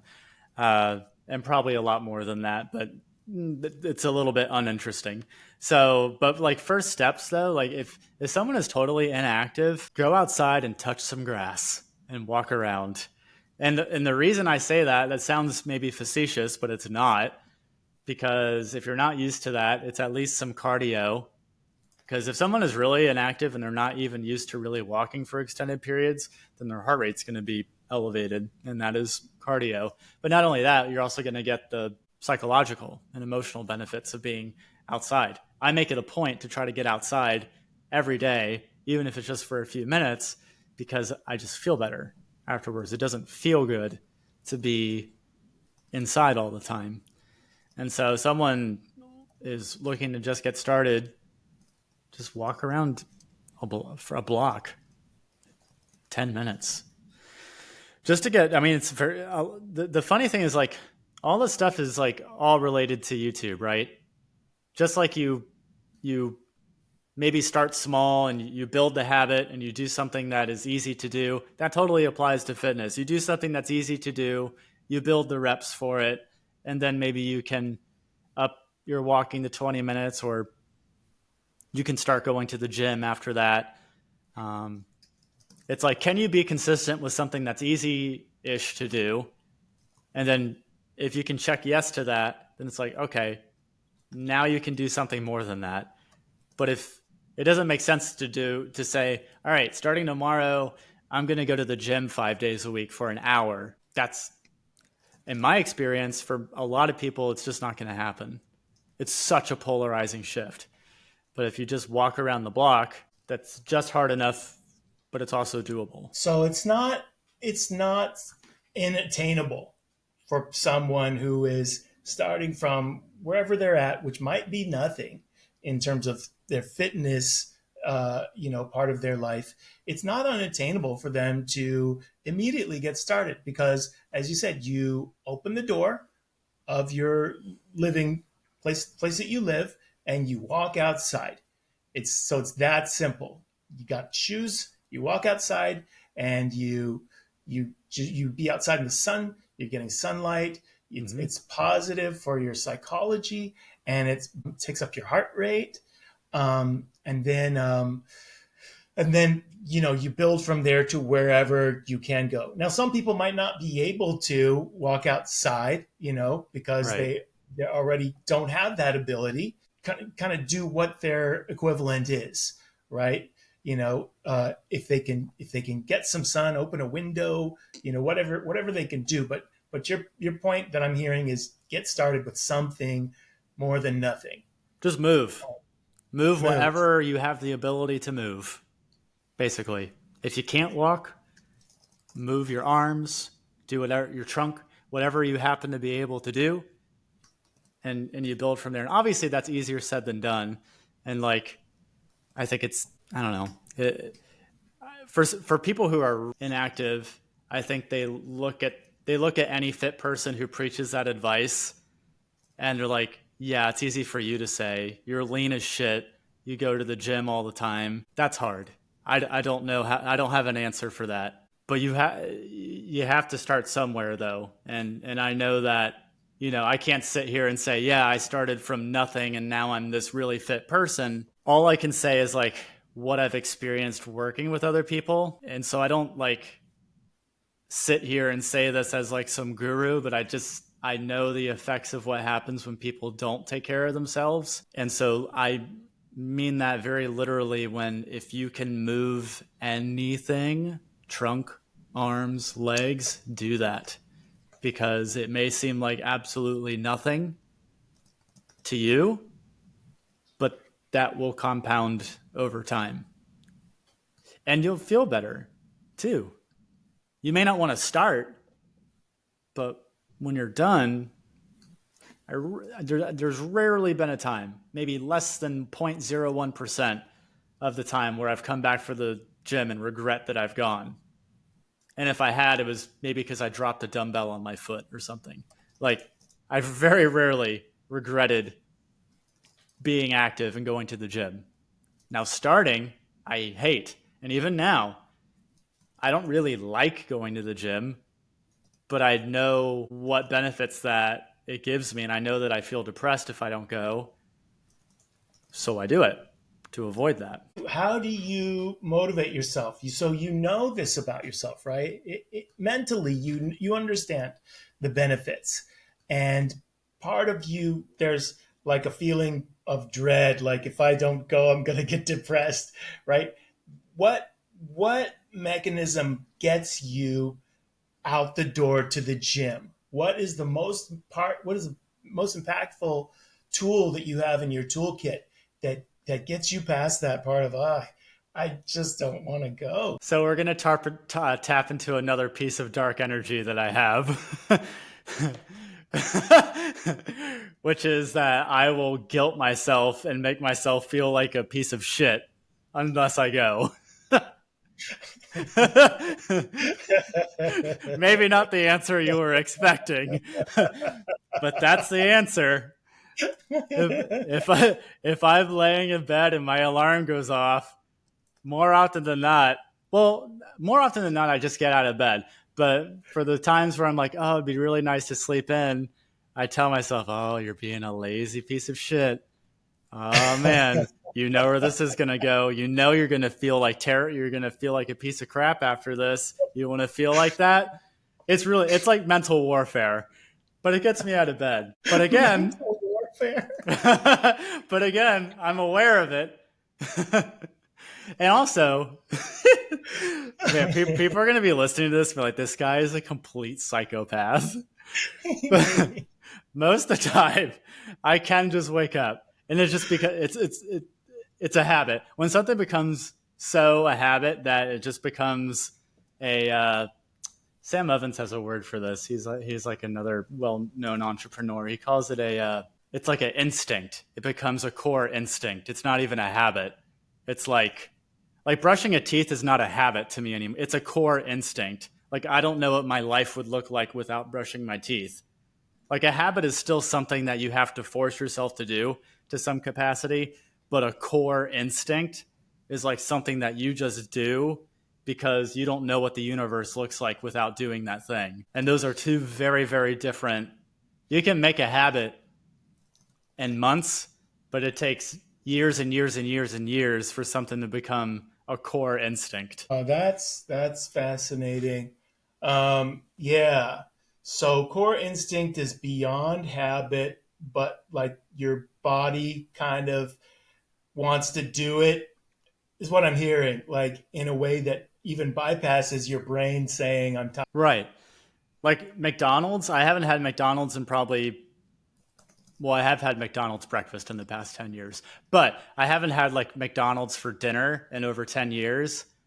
And it's become like such a core instinct that I don't even, there's never like something that, there's never even a desire for me to want to go to McDonald's. And there's one relatively near where I live. Even if I walk by and smell it, it's become so much a part of my being that there's not even a pull to go. And if there's not even a pull to go, that's when something is like a core instinct. Like you're not even battling anything anymore. It's like drinking water. Well, I guess for some people that has to be a habit, but for me, I just do it. It's just become a part of my universe. I guess something that's instinctual is like eating, right? Like you don't have to make a habit out of eating.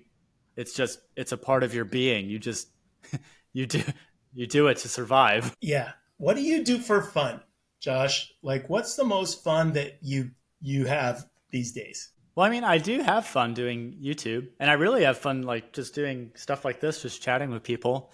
That's one thing that if there's anything I miss from my PT career, it's just I don't talk to as many people anymore because most of the stuff that I do is alone. And so it is nice to be able to chat with people. And I would like to find a way to be able to, and partly why I started the community is to be able to alleviate that sense of aloneness. So that's fun. But just purely outside of that, I have an e-bike over there. You probably can't see it too well, but there's like an e-bike over there. And so I'll go out in the city with that and cruise What's an around. e-bike? What's the difference between a bike and an e-bike? Well, an e-bike has a battery on it and a motor. So like it's for me it's a way to because I live in like a small city and it can be hard to find parking in the city. So I'll just ride my bike or I'll just ride it for fun in the city. And like it's not really for exercise, but it's just to get outside. And it's a fun way to get outside. So I don't have to like break a huge sweat to do it. Sometimes I don't like, as much as I've just spent the last 20, 30 minutes preaching about exercise, there's some times where I just don't want to sweat. Like I've already done my workout. I don't need a second one, right? And so I'll use my e-bike and just cruise around the city and hell, I'll go to a brewery. I mean, I believe in balance, right? So I don't think that if you have a vice, whatever, everything in moderation. But, I like to go to breweries with friends and or just eat out at restaurants. I love eating out. and I do play music. So even just sitting here, I have my guitar here that I'll play every now and again. Yeah, I think those are the main things that I do. And then I So like to travel when I can, but that doesn't happen as frequently as I would like. yeah, travel is a good one too. So yeah, so it sounds like you're very social. A lot of what you described as fun for you is, chatting with people, meeting people, at the brewery, going to restaurants, traveling, and then meeting people. So how do you make sure that you're like having enough fun in your life? Like, how do you know, like, I need to have more fun? And then what gets you to having more fun? Oh geez, this is probably one of the biggest battles I've had internally with myself is one of the biggest struggles with me and this whole like entrepreneurship thing. I don't even like to call it entrepreneurship. I just call it my creative endeavor. Is like when I get so involved with when I'm not productive, I feel guilty when I do something that's not productive. Or at least this is what used to happen. And I still let it affect me to an extent, but it got to a point to where this was more when I was more focused on UX design, but I said no to friends. I said no to dating.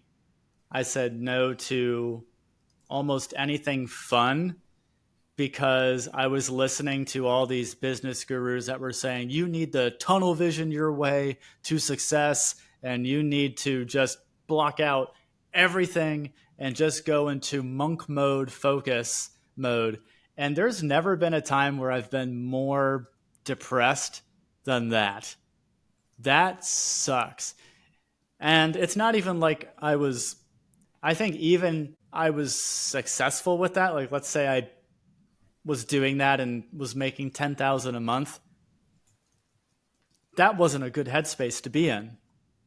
So it wasn't even the fact that I was doing all of that and not getting the goal that I wanted.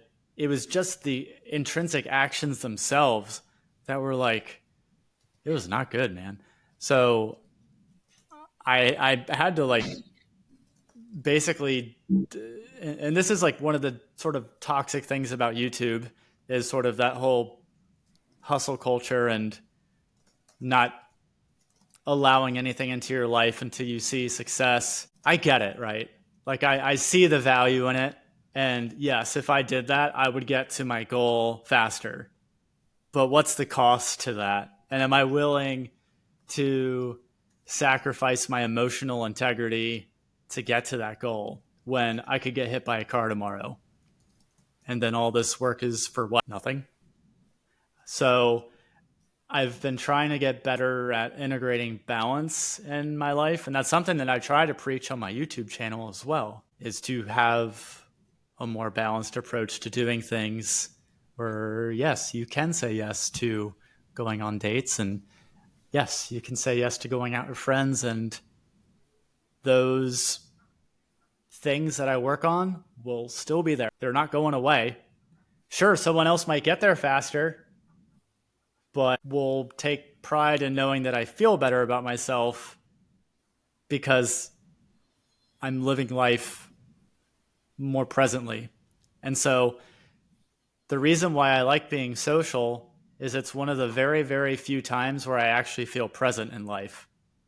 So, like, if I wasn't talking to you right now and I was working on stuff, my mind would be like, what am I doing? What have I not done?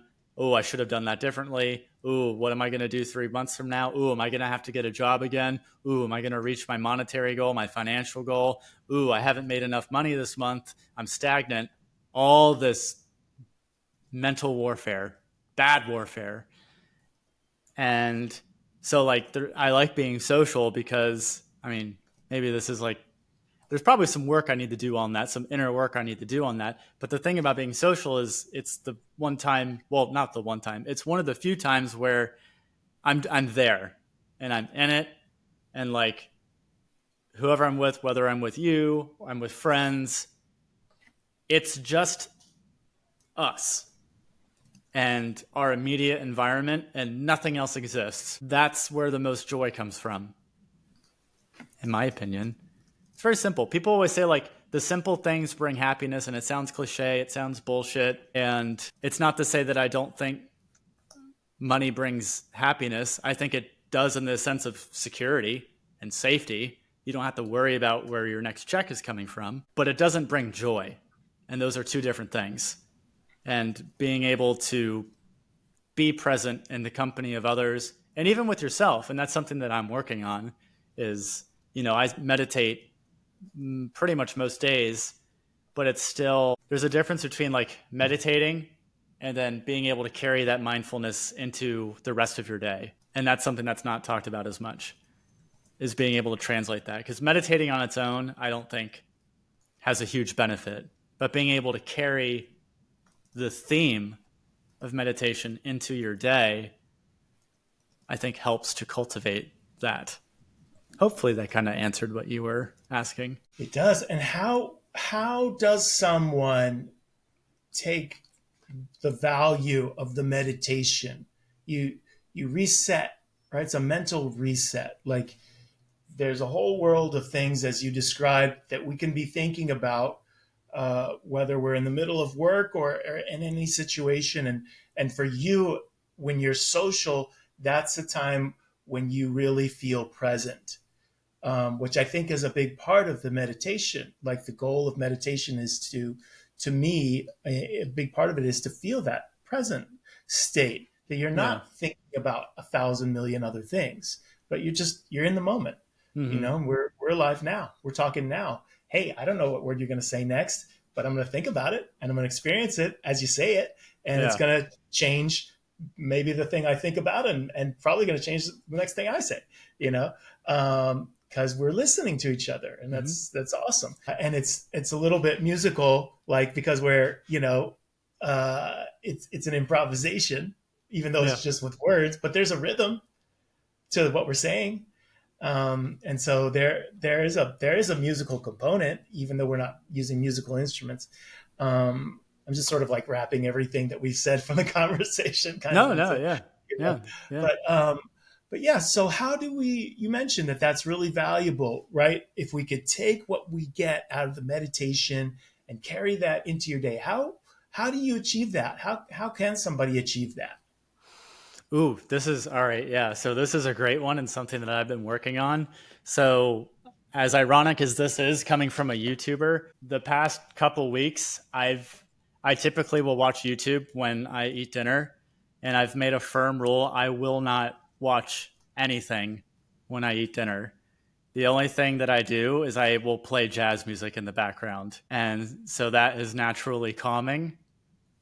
Not that I'm like super stressed, but it's just less, because it's also, there's no vocals, there's less like auditory stimuli that to distract me.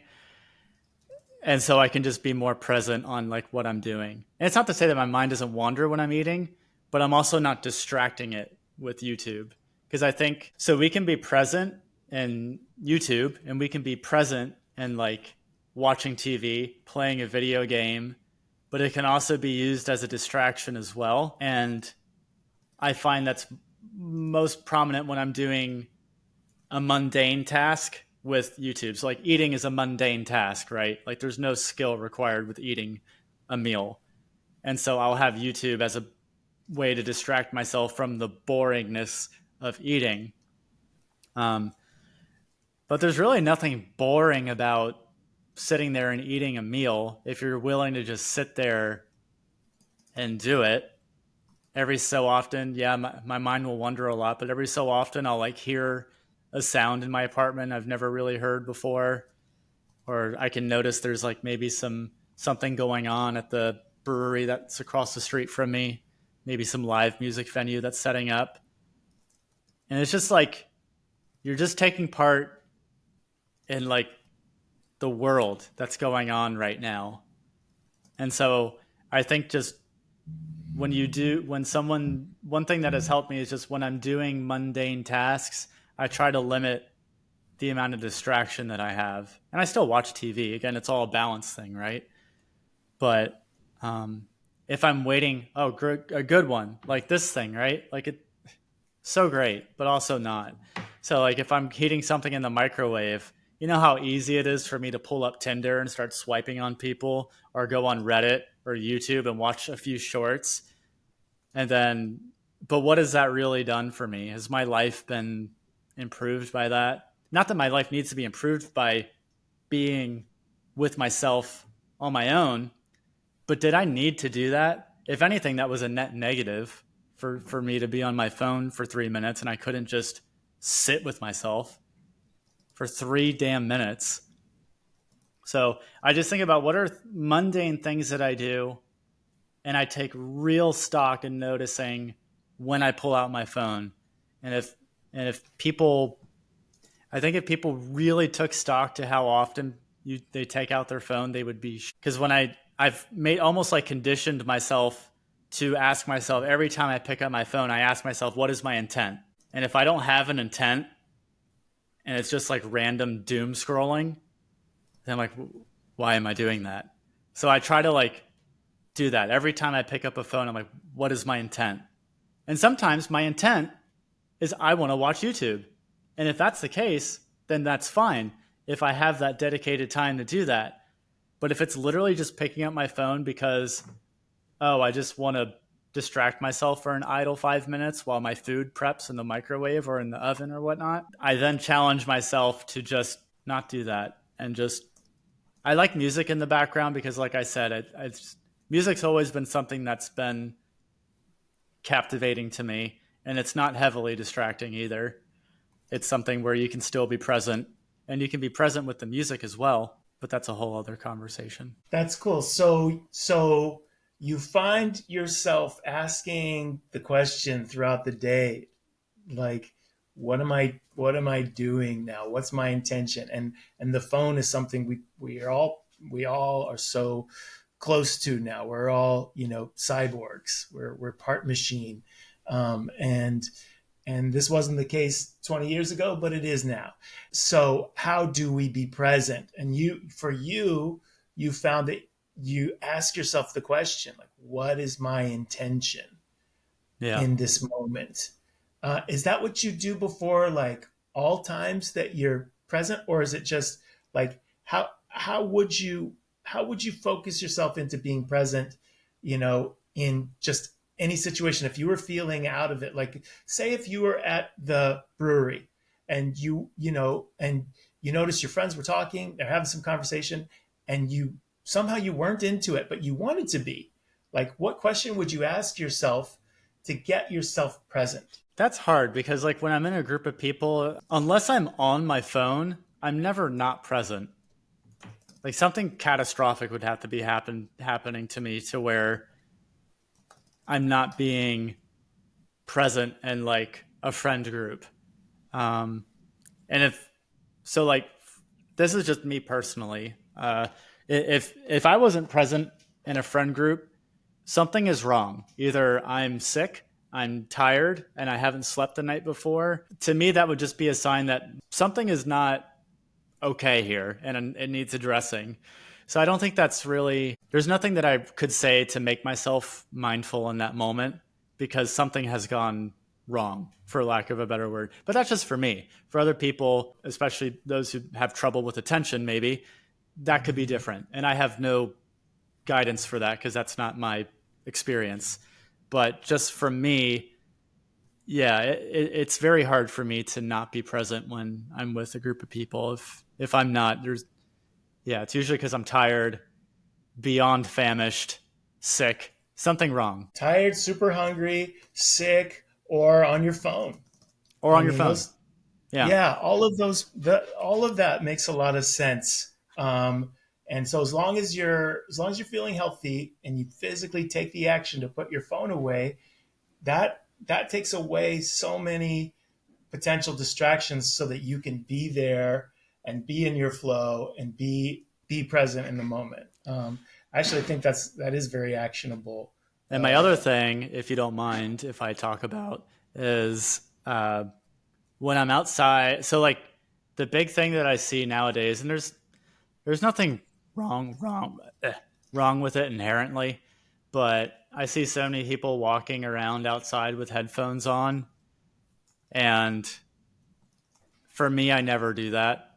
Unless I'm like running and like doing exercise, that's different. But if I'm just walking outside, I will never put in headphones because I want to experience what is around me. One, for safety, but two, also just, you know, it's, I think at that point, music isn't serving me anymore. It's a distraction for absorbing, just what's going on. What are the sounds around me? And I see a lot of people do that. Again, it's not like a bad thing, but I don't know. I wish more people walked around without headphones. And I was actually at a restaurant the other day, sitting at the bar, and there was someone sitting at the bar with headphones on, and I'm just like, historically, throughout time, the bar has been the place where people socialize, predominantly single people. That's where they congregate if they want to be social. Especially, I wasn't alive then, but 70s, 80s, probably even 90s as well. Prime spot for people to go to the bar, and that's where you socialized, right? And to see that people are showing up to a place that has historically been a very high socialization area with headphones on, I don't know. There's just something very dystopian about that. Yeah, that's wild for me to hear that. When I go to the gym, I do see a lot of people with headphones on, and in fact, I wear headphones at the gym, and I listen to music, and it's because I just want to focus on my workouts. I'll even put in headphones and not listen to anything. Typically, I would have a podcast on at the gym, but sometimes I'll forget to turn it on, and I'll just but the earphones to me are a sign of I just want to focus on whatever thing I'm doing here, and I'm not here to chat because I want to get in and out of the gym and go on with my day. But as you said, the bar historically, and I'm pretty sure even now, is a place for socializing. People go there because they want to chat. They want to be open to talking to people. They Yeah. want to, they want to have fun. They want to have a good time. They want to unwind. And it is weird to hear like somebody's there with their headphones on because it's such a mixed message, Hmm. you know? And like, what do you say? Like, if you want to talk to that person, like, oh, hey, I want to talk to you. Like it's like an extra hurdle, right? Like, Yeah. hey, I want to say something, you know, and then get them to pull out their headphones or something, which is what people say at the gym. People start talking to me, or you know, I don't know if they do this. I guess I would do this. I don't know if other people do that. I think it would make sense. People do just start talking to me sometimes, and I'll pull out my headphone. But did you try talking to that person at the bar to see what No, happened? if someone's wearing headphones, I don't bother. Plus, I'm not like, I tend to get a little bit shy with like just introducing myself to strangers. So, but that would definitely, like, if someone's sitting next to me, I'll typically talk with them if they seem approachable. But if someone has headphones on, it's, even if they could be really super nice, but I wouldn't entertain that option just because of the headphones. It's interesting. Just because I assume that they don't want to talk. And like with your gym thing, like, it makes sense to wear headphones there because you have an intention. You're trying to focus, Yeah, but it's, right? it's it's pretty much the only place I wear headphones. I can't think of any other place that I ever wear headphones. Not that I'm opposed to talking to people at the gym, but it stops the flow of the exercise. And so then I have to get back into exercise, and it's just not what I'm trying to do at the gym. I get it that other people might want to chat at the gym, and again, I'll chat with them for a minute, but then I got to go back to my exercise. No, I hear you. Yeah, the bar thing. That's fascinating. Yeah, and Um, that was just like that was a sample size of one. I mean, most people don't do that, but there's just been a couple people I've seen that do that, have done that, and it's just, yes. yeah. And again, no negative judgment on them. It's just, I don't know, just makes me wonder why. Yeah. Maybe there's somebody who just likes putting out mixed messages and seeing how that plays out for them. There's probably a certain type of person that will see somebody with headphones on and will just start talking anyway. and maybe they're optimizing for that type of person. That's what would be interesting for me to hear what you would get out of that, and to see if you got different conversational outcomes based on talking to people who had their headphones in. Oh, that would be an interesting social experiment. I'm curious. I'm curious for the experiment now. Yeah. Yeah. All right. Let's enter the lightning round. Okay. The four. All right. So I want. I want if you can share with our viewers, like, what's the best investment you've ever made for your financial health? What's moved the needle the most for you? Like a money investment? Could be money investment. Could be thinking, business, anything. What's big? What's moved the needle for you? I mean, kind of like what we talked about in the, well, let me figure out how to word this. Okay, and this is kind of, this will be cool because this is kind of related to what we talked about, but in a different way. The biggest thing that has helped me in doing YouTube and like in the community and whatnot is like, and particularly more with web design, I think, is the biggest thing that I always struggled with was figuring out like what my passion was or whatever. And so I had this, what I now consider to be a false construct that a passion is something that I just had. Like it was this ethereal thing that I knew I liked.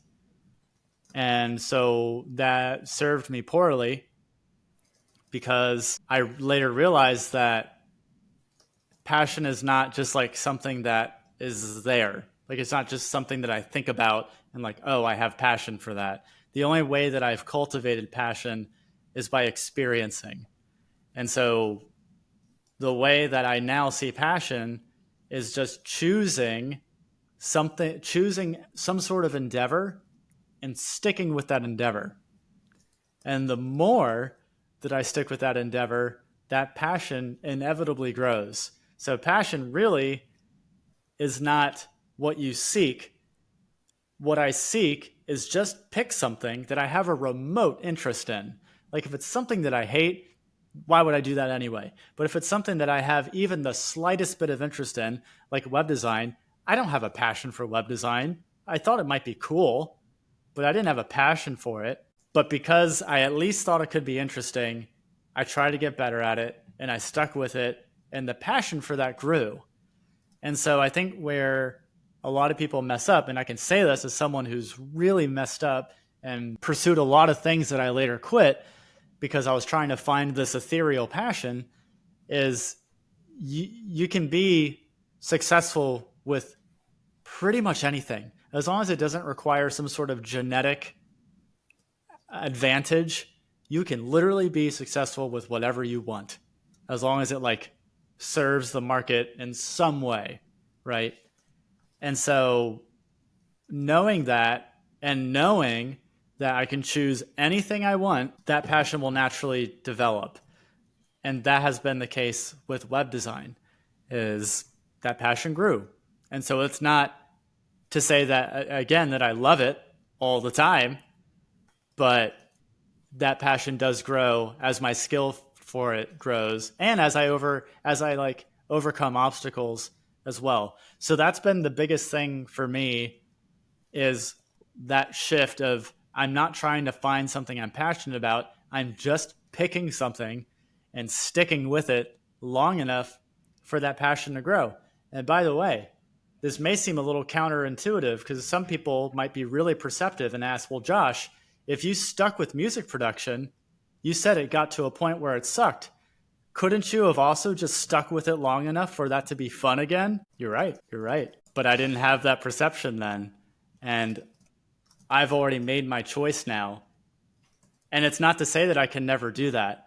So like one other thing, this is a part B, is that whatever I pick is not a life sentence. I might not do web design in 5 years. My goal is just to get success. I'm choosing to persist long enough to see success with this. And for now, that success is to be able to support myself financially, to not have to worry about getting another job. When I can check that off my list, I may pick up music production again and may want to do that. So that's been a really freeing thing to know as well, is like what I'm doing now is not what I'm going to be doing 5 to 10 years from now. But I am choosing to stick with it for now to see that success. Absolutely. No, and that's that insight is spot on, right? Like you could stick with that longer. And I might be wrong with this observation, but it seems to me through absolutely zero market research, but just going off of like what my knee jerk gut reaction tells me is like, aren't there like more design jobs, more like web design jobs and interest than there are music production jobs? Because music production is such a kind of a rarefied thing. Very few people are like spending money on music production, whereas quite a lot of people need a website. Like every small business, which is millions, if not billions around the world, need a website. So there's going to be a lot more jobs, which will draw the people to your YouTube channel because there'll be a lot of people interested in pursuing that job market. Again, my knee jerk reaction is that it just might be a better market to to pursue, which is not anything that you talked about there, but I'm just trying to give you a kudos for the choice that you chose. So Saying that, yeah, I think yeah, so I would say that's true conventionally. The thing that's different now, and that is like our economy is totally different now that it's a creator economy. So that like the weird thing is the way that I make my money off of other web designers. I don't make my money off of people wanting a website. So we didn't even talk about this, but I make all of my money through affiliate marketing. So like you can do a very similar thing with music production because people want to buy music production courses and people want to get better at music production. So it's a very odd thing with like this creator economy business because it's almost like the people that are buying from you are essentially you, but an earlier version of you, if that makes sense. They're like this. I don't know if I'm explaining that very correctly. It's like other web designers they're not buying my stuff per se, but I'm getting a kickback because it's an affiliate link. And same thing if I was a music producer. And actually, I did this for the courses that I did for that, or that I took for that. Other music producers would be buying those courses and I would get a kickback. So my paying audience were other music producers. They weren't people seeking music production services. And that's sort of like the interesting thing. So yes, traditionally web designers definitely have more lucrative value because businesses will want websites and they don't want music tracks. But when you think about things in terms of creator, those levels of lucrativeness aren't as they're not as the disparity isn't as large as it is now, if that makes sense. Because there's so many different avenues that you can make money with those things. Say like with templates, like I'm doing web design templates, but you can easily do a song template and other people and a vocalist will pay for that. So, it's not to say all that to say that there are interesting avenues nowadays with whatever skill. That's why like this is all a test for me, right? Like I'm seeing, can I learn a skill and make money with that skill that doesn't totally always involve my time, meaning like client work? This is all a giant test to see, can I learn a skill? Can I document that skill and find monetization opportunities? Is that a thing? Because if it is, then I'm sure as hell going to tell other people about it, because what a fun way to make a living. You're literally learning about what you want to learn about. You're documenting it. You're maybe taking a course and doing affiliate or even doing your own coaching program. Because once you get far enough along, other people are going to learn that too. And you can help them to an extent. That seems cool to me. Seems like a fun test to run. Like I like how you're thinking about everything like a test because isn't life that way? I What's could your be best wrong. investment? Yeah, prove me wrong. Let me think. That's a hard one to answer because I started my fitness routine when I was like 14 years old. So I have to like, it's been such a ingrained habit. A gym. I know that's not a real glamorous answer, or real like curveball answer, but uh, it's the gym because I'm more motivated at a gym because I'm in an environment of other people. I'm with people who are better than me, and again, going back to what we talked about before, I'm motivated by people who are better than me, and it makes me want to better myself. And so that fuels me to go. Versus if I just like worked out here or even at my apartment gym, it's not motivating to me because there's not very many people there. And all I'm doing is it's just me in a room. And I don't find that to be very motivating. But some people like that though, and they don't like being around other people when they work out for whatever reason. And that's fine. But I know for me, I thrive off of it. And that's the single biggest investment for me is a gym. And it doesn't even need to be a group class led gym. I have enough willpower to do my own workouts.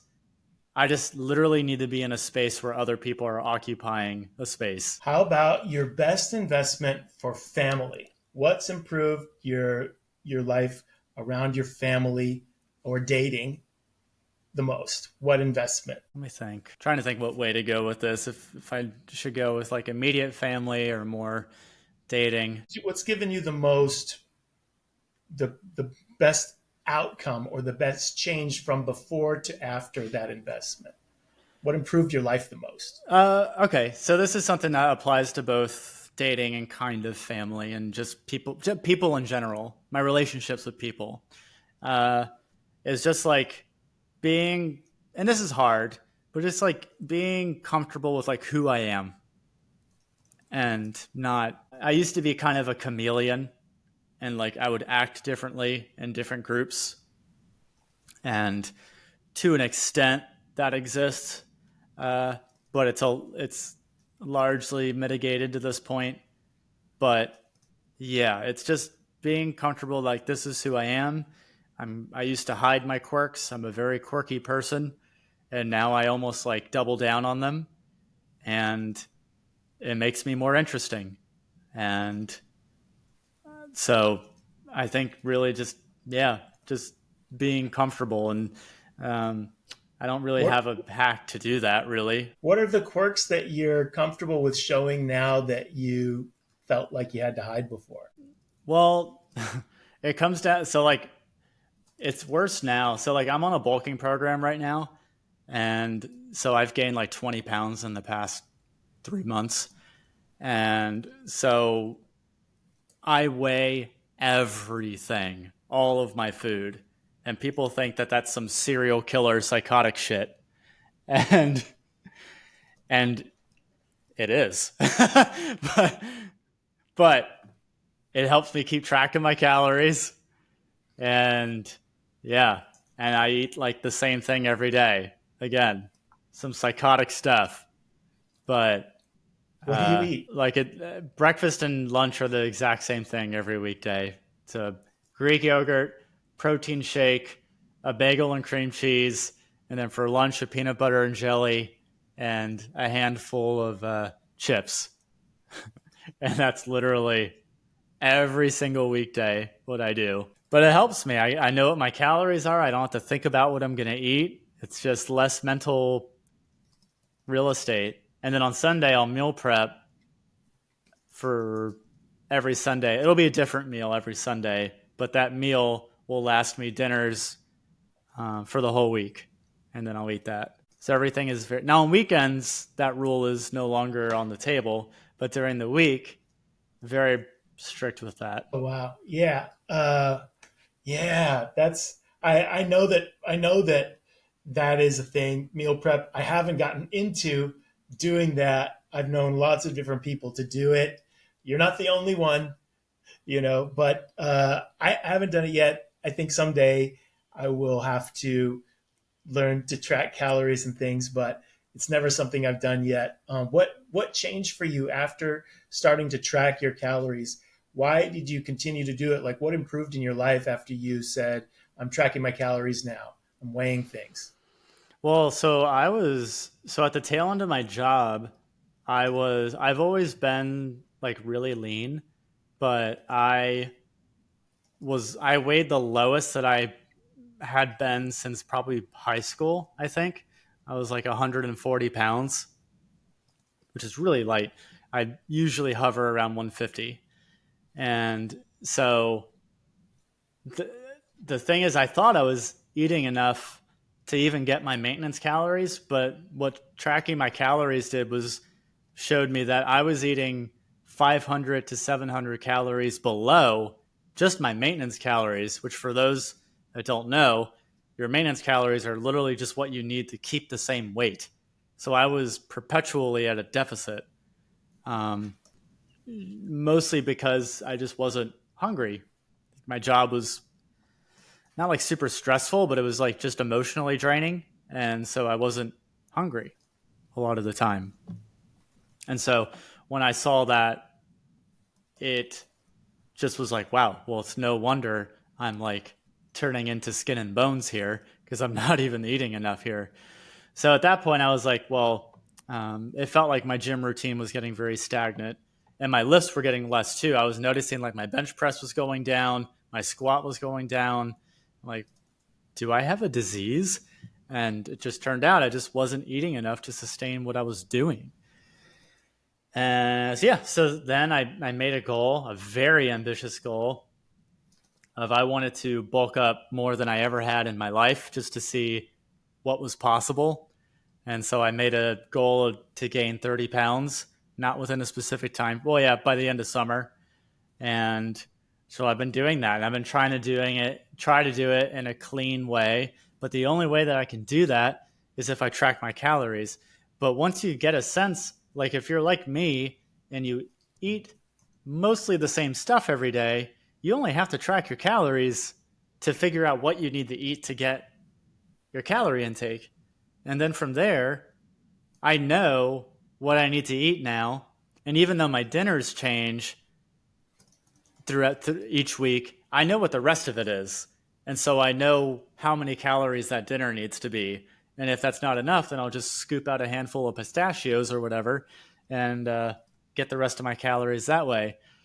So it's just been eye opening initially just to see how little, basically how much I was starving myself, and also to help with getting to my goal now. So you were starving yourself, and then you felt like you were underweight, and you weren't getting the lifts. You didn't have the strength that you had before, and so that was kind of a wake up call for you. You were like, what's going on?"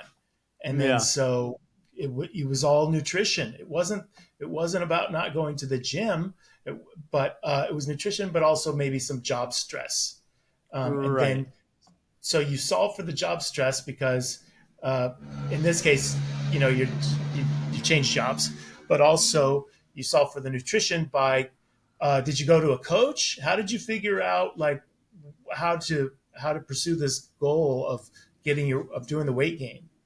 No, I mean I had knowledge of that just with my being a physical therapist.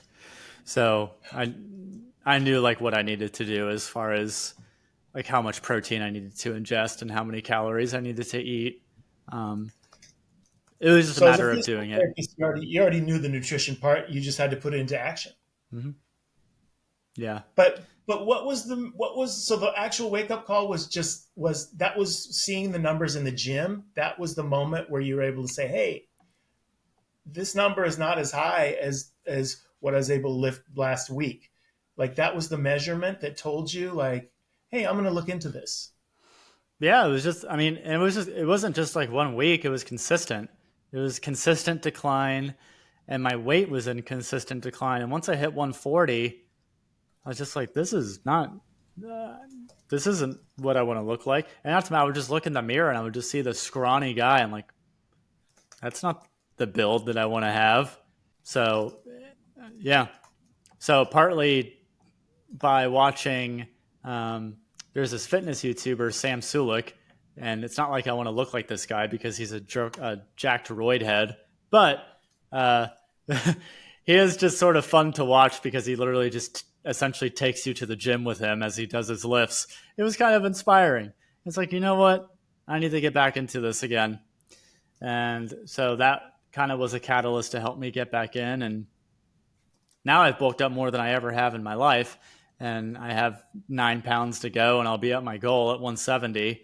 And then from then, it's just cutting down. So probably once I cut down, I'd probably be at a 160, but lean at 160, that'd be pretty diabolical. I would like that. Nice. Yeah. Yeah. It's great. It's great to have that clear goal in mind and to see yourself heading towards it. What a great feeling that is. And then, so best investment for fun, Josh, what's been the most fun investment you've made that you're like getting fun out of it? Improv class. Every adult needs to do an improv class because for most people, you forget how to be a kid. And when you forget how to be a kid, you forget how to live life in a fun way. And so improv forces you, for those that, I'm sure most people know what improv is for the most part, but for those that don't, it's basically you go on stage and you do these completely spur of the moment scenes, no script. You just start a scene with someone. And if it sounds petrifying, that's because it is. But the interesting thing is that concept is not petrifying to a child, or at least it wasn't to me as a child. If you said, Josh, 8-year-old Josh, I want you to go up on that stage with Susie and just just pretend you're a pirate, there would be no thought in my mind to that. I would be running up that stage. You wouldn't have to convince me. I'd be up there. And through time, I lost that ability. And I think for a lot of people, they lose that ability simply because they're afraid of how they look to other people. And improv forces you to not give a shit because it is impossible. Like for any skill, improv is the one skill that you can't, the only way you can practice is by like performing and doing it. You can't study it. I mean, maybe you can, but not really. In fact, I would argue that the more you read about it and the more that you study it, the worse you'll be at it. It is literally the way to get better at it is to get out of your head. And the way to get out of your head is to just step on stage with the least amount of prep possible, which is also the hardest thing in the world to do. Because we're always trained as adults to, what are the consequences of this? What'll happen if I mess up? All this garbage. And so improv has not to mention you'll meet a bunch of cool people too. And it's really fun. And it triggers anxiety in what I would consider to be a very healthy way. Like it's a good anxiety. You feel good after doing it. You've accomplished something. You shared a moment on stage where everybody up on stage with you was scared out of their minds.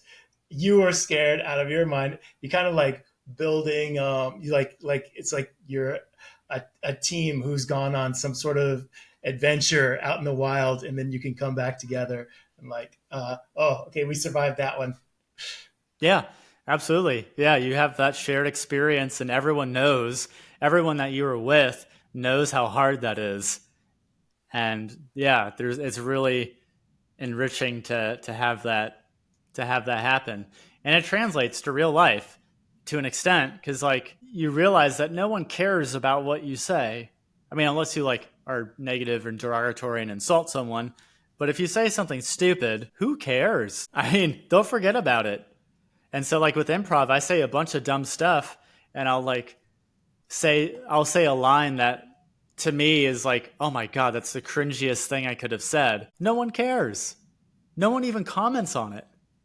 Even when I'm performing in the audience, sometimes the most cringiest things or the things that I think are really dumb, the audience laughs, and not at me. They just think it was a funny scenario.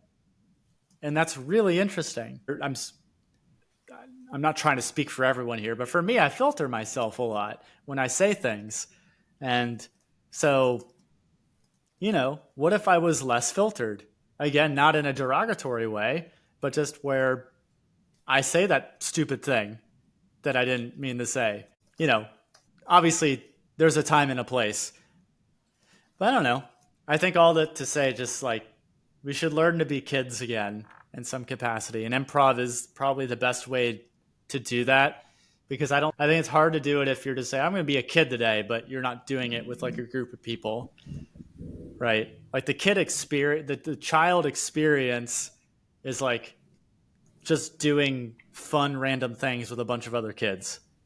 And that's exactly what improv is. That reminds me, a question I wanted to ask from earlier. I'm just going to ask one more because you Oh, you're good. mentioned child free. Why child free? I just thought about like, what do I want out of life? And does that align with the goals that I have in my life?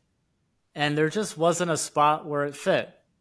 It just, when I think about what I want to do, like I want to travel, I want to, you know, be able to do this creative stuff full time, YouTube, web design, communities, that kind of a thing, be able to do that full time. And I know, like, obviously there's plenty of, business owners and solopreneurs that have kids or whatever.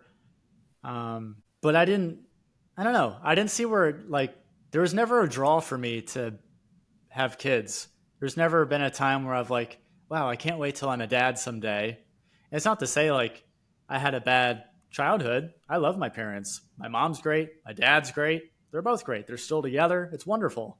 So it's not like I'm saying this as someone who had this abusive childhood and like, oh, there's no way I can bring a child into this world. It's just, I don't know. I don't see, it doesn't align with what I want to do.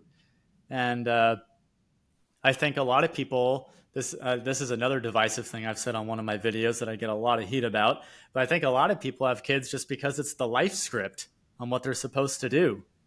It's like, oh, I'm supposed to go to college. I'm supposed to get the job. I'm supposed to get married. Oh, that means I have to have kids now. Why? Why does that mean you have to? If you want to, sure, go for it.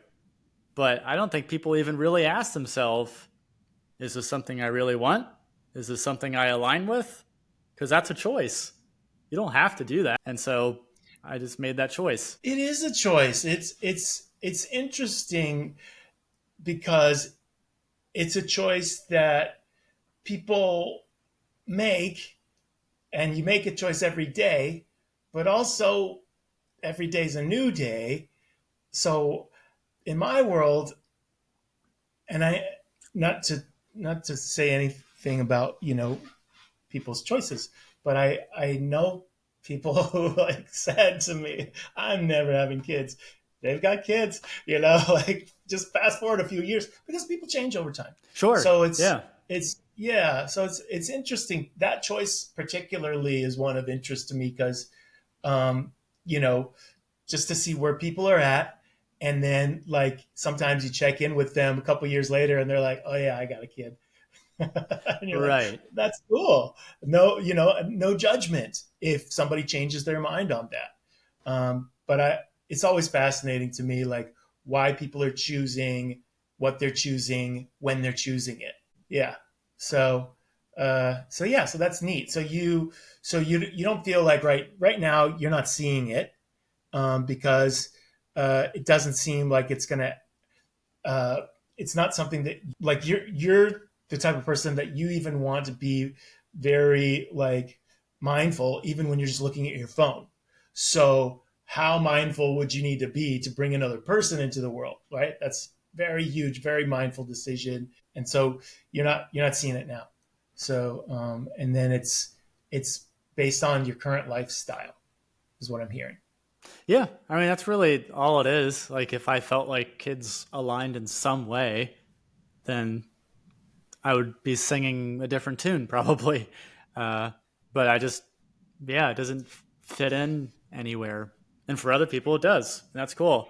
I think people think, well, if my videos of any indication, I feel like some people think I'm like a child basher or something. And like, oh, like I can't stand parents. you want to have a kid, go for it. It doesn't bother me. Uh, Yeah. Everyone's interests are different. All I'm saying is that for those people think that they should have kids, do you want them or do you just feel like you should have them? Because that's where potentially, you're affecting another human being. And if you're not, in my opinion, if you're not in it to be a parent and you just feel like it's something you should do, I don't know if that's a strong enough anchor point to like raise a child, you know? Yeah, you should is not a great starting ground for any sort of major decision. To me, one of the things that I like personally is like, this sounds like fun. This could be a lot of fun. Like that's how I want to base my decisions. I think this would be a lot of fun. But that is informing also your dating decisions, right? So Yeah. you're the people that you want to date, you want them to align with the values of where you're at with the kids, which is you don't want to have kids, and the other value is that you want to be able to live the digital nomad lifestyle. That was the two things I heard. Is that right? I Or did wouldn't call I did I get wouldn't that call right? that a core value. That's like that's a nice to have. The other core That's a nice value, thing. yeah, that's a nice to have. The other core value is just that, Taking care of their health. yeah, Yes, that's it. So yeah, and so I was just trying to brainstorm like where are those people, and we talked about maybe like a digital nomad dating site. Where are people who take care of their health? Well, obviously at the gym, maybe at the but people don't always want to talk at the gym. So maybe does your gym have like um, a, a juice bar or like a snack area where people go and have sit at a table and eat some like healthy meal or something? there isn't, but there's a new thing that. So this is something that I've noticed, and something that other people are catching on to as well.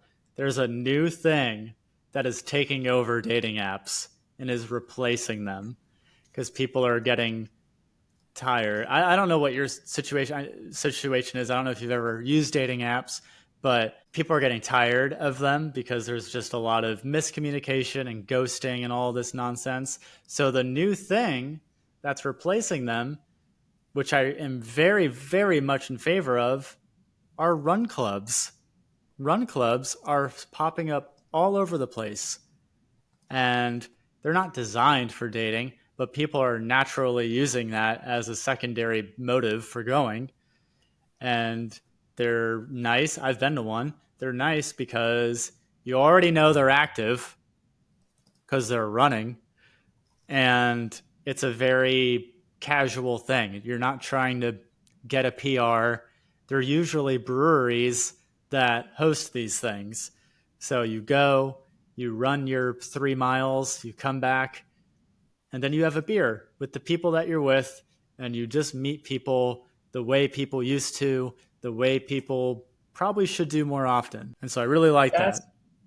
Yeah, that's a good one. That's a good one because what's what my thinking process before was like there's no bars that have a healthy thing that you can eat. But this is where if breweries are hosting this, right? They're hosting here is a fitness challenge. Mm-hmm. After you meet the fitness challenge, come and unwind and have a beer and be social. Yeah. This sounds like a winning combo.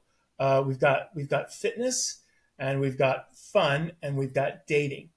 That's a winning combo. Yeah, Wow. exactly. And there's That's probably pretty there's cool. at least 10 run clubs in my town. At least 10. There's probably more than that. And I don't live in a huge city. I mean, they are taking over. How do they find it? They just go to the brewery or they just go online and look up run clubs? Yeah, I mean, the one that I found, I think I found through Instagram. And but yeah, so like again, I've only done it once, but I would like to do it more. Is we just meet at the brewery and there's some chit chat for a little bit. And for me as a relative introvert, it's a little bit difficult just because I don't know anyone there. But by nature of just putting myself in that environment, even if conversation doesn't occur, I'm still in the company of others. And I imagine the more that I show up, the more comfortable I'll be with being able to talk to someone. I think the hardest part is just showing up first. Um, but yeah, then you run as a group for, usually you can pick 1, 3, or 5 miles. I do 3 because it's a nice middle ground for me, and I know I can do it. And yeah, and then usually there's a beer discount afterwards, and you can hang out and meet some people.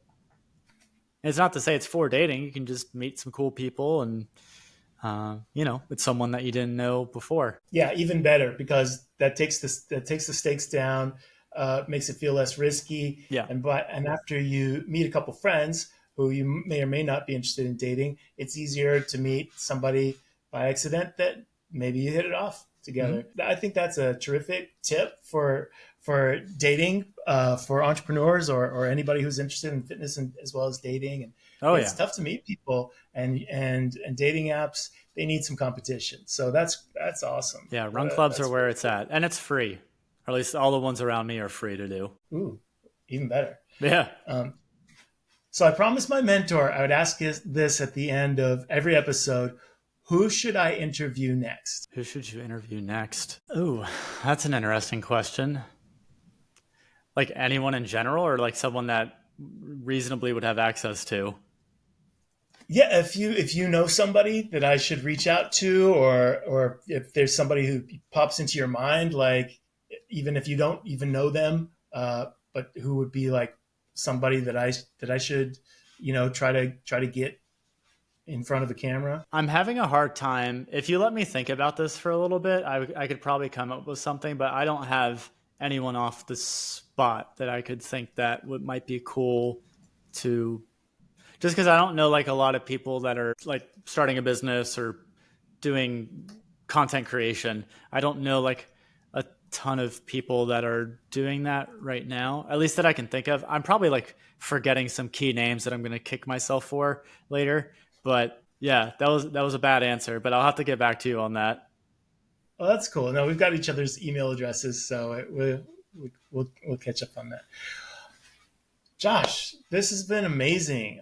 Thank you so much. I really appreciate you being willing to spend some time together and chat and share all your like stories and insights, and like let people get to know you, in a different way. Maybe they haven't seen all these sides of you before, and I think this has been really cool for me, to get to know you, and just like I've had a great time.